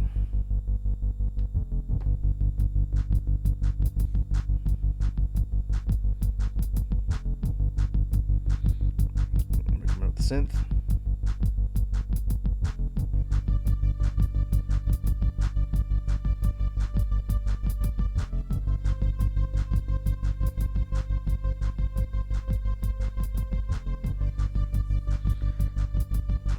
Filter transition.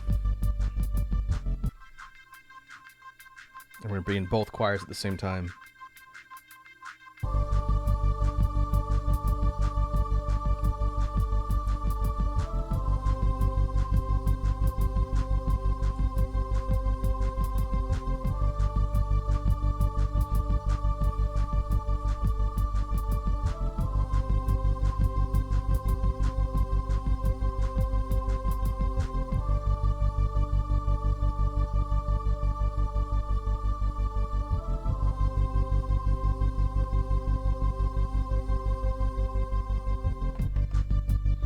I see we got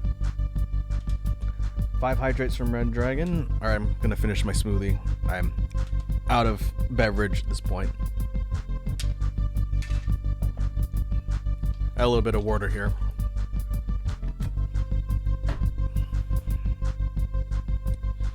It was chocolate again. How'd you guess?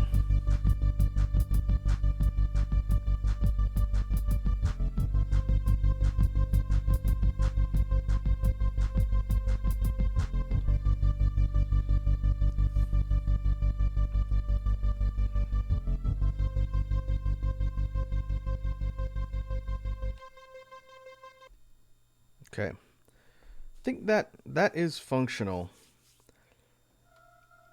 Honestly thought the choir synths would be, again, really kind of clashing as far as style, but it kind of sounds like almost like a boss fight, like in a scrolling shooter, which wasn't really my intention, but it would definitely serve that function decently.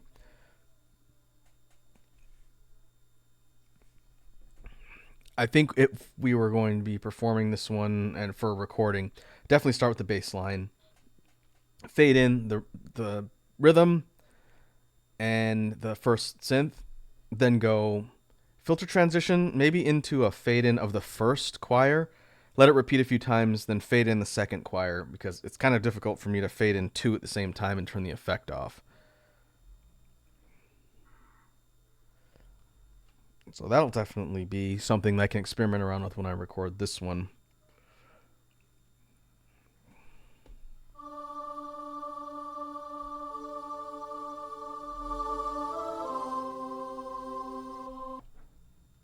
Okay. Well, good. Let me do one final save here. Before we get ready to wrap up for today, I need to go eat dinner shortly. Any suggestions for what to call this one? Here, I'll turn everything on so we can listen to it. I'll try not to make the volume too loud.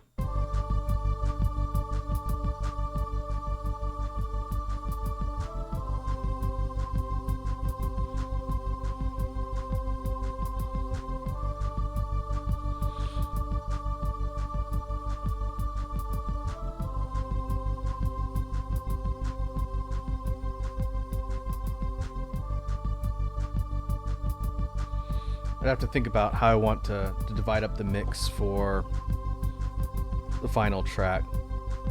I do think the choir synths are probably the ones that are going to be the most audible when everything's playing at once. The rapid fire synth I don't want at the forefront because it's going to sound kind of grating. But this is going to be designed where things are kind of coming and going, so there'll be a bit of a mix.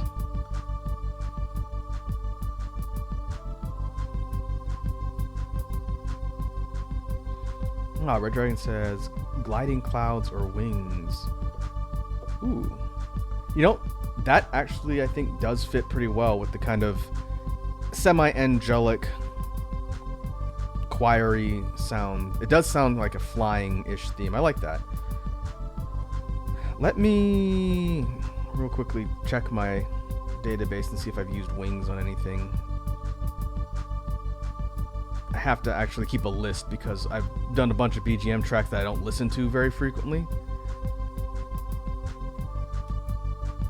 So I actually have to check to make sure I'm not like duplicating names. I know it's kind of like a thing where, oh, it's kind of a quantity over quality thing, but the reality is, according to this, there are, as of the last release, 153 songs. That's a lot of songs. And I don't listen to my own stuff that much unless I'm on stream, and so I kind of forget when I name things. But let's see, Wayne. Nope. I have Swing way back in the first BGM, or actually it's the B in brackets GM thing. We had Halicted Swing. So gliding wings. I like gliding wings.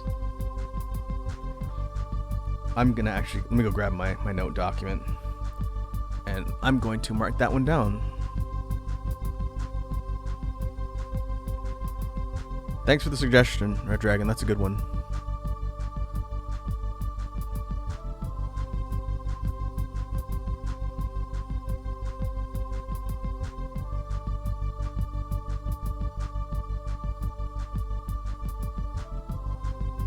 We'll put this under 4.0. Where did I put that in the list? I didn't do a BGM collection this year because a lot of the stuff we've done on stream has been allocated to different releases. So I gotta figure out where I can put that running list. I know Lava's named a couple. I know Iconic's named a couple. Okay, 4.0. I'm gonna put it here.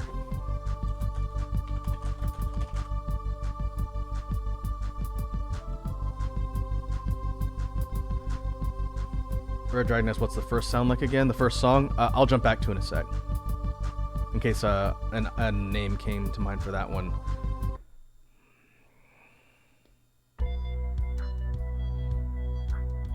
This is the kind of mellow ambient, moody ambient song.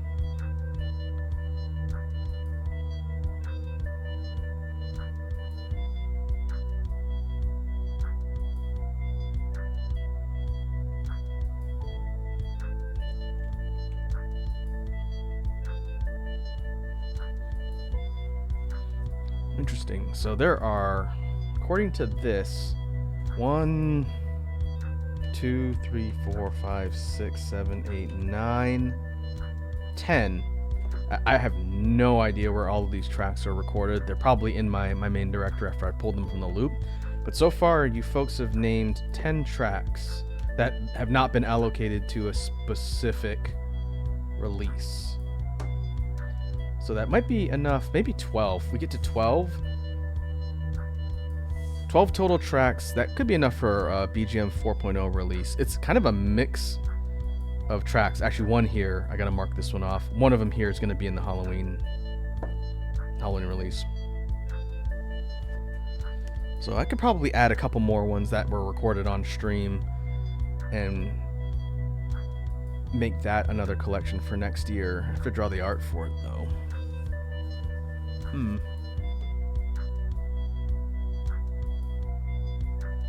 Okay. Sorry, I'm talking over the playback of the track if you're trying to figure out an idea for this one. Oh, let me save this. We'll let it rock for a minute.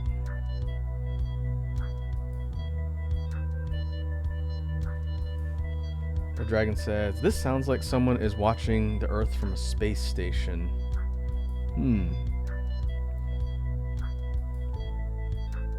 I can see that. Kind of sounds like something from a distance, way like out. What if we called this one Observer? Whether it's someone who is watching for benevolent or malevolent purposes, we don't really know.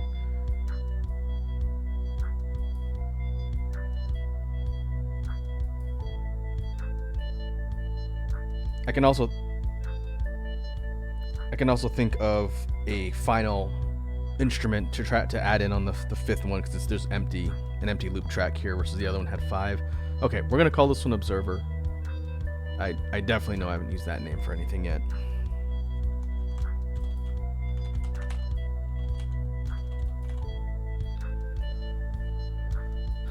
Thanks for the suggestions. I would have had to just come up with something random.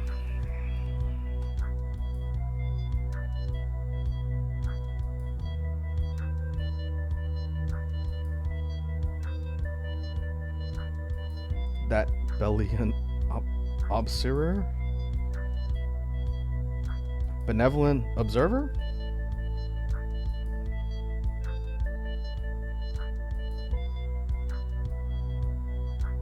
Yeah, okay, I gotcha. Close enough. I got what you were saying there. Spelling is hard, indeed. Okay. Let me save the BGM list. I'll have to update the main track directory. Man, 153 tracks. It's a lot.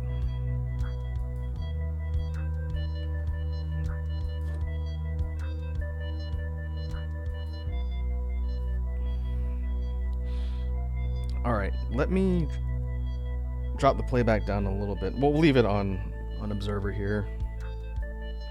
But let's see if I can actually raid someone today.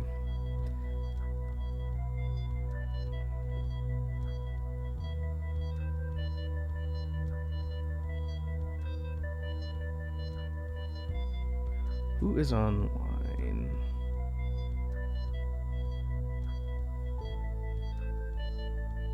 Oh, hey, B's online. B Takahashi. He was playing for Virtue's Last Reward last time I raided him. One of my other VTuber peers. He is a kind of a chaos gremlin. We can go over there. Looks like they might have. Yeah, they've been going for a little bit. Okay, let's see if this will work. So let me go ahead and stop that. We will go mute you and go to outro. And we'll test to see if this works here. So I think it was pretty productive stream today. We got 2 BGM tracks done and talked a bit about some beatboxing stuff, which was fun to get back into. I think we'll try and do these a little more frequently. You folks can let me know, like over on the Discord, if you prefer me doing these during the week versus on the weekend. I don't really have a preference. I've always done them on the weekend before, but if people find it easier to tune in during the week, I don't mind mixing them in every once in a while. So either way, let me know.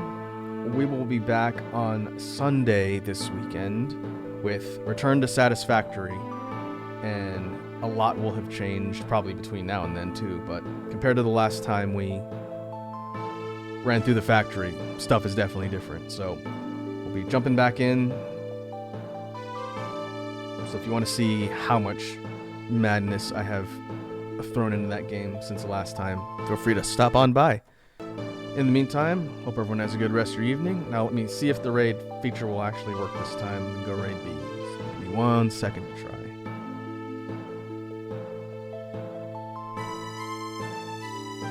Oh, it's gonna go. Alright. I think it's gonna go. Let's try it.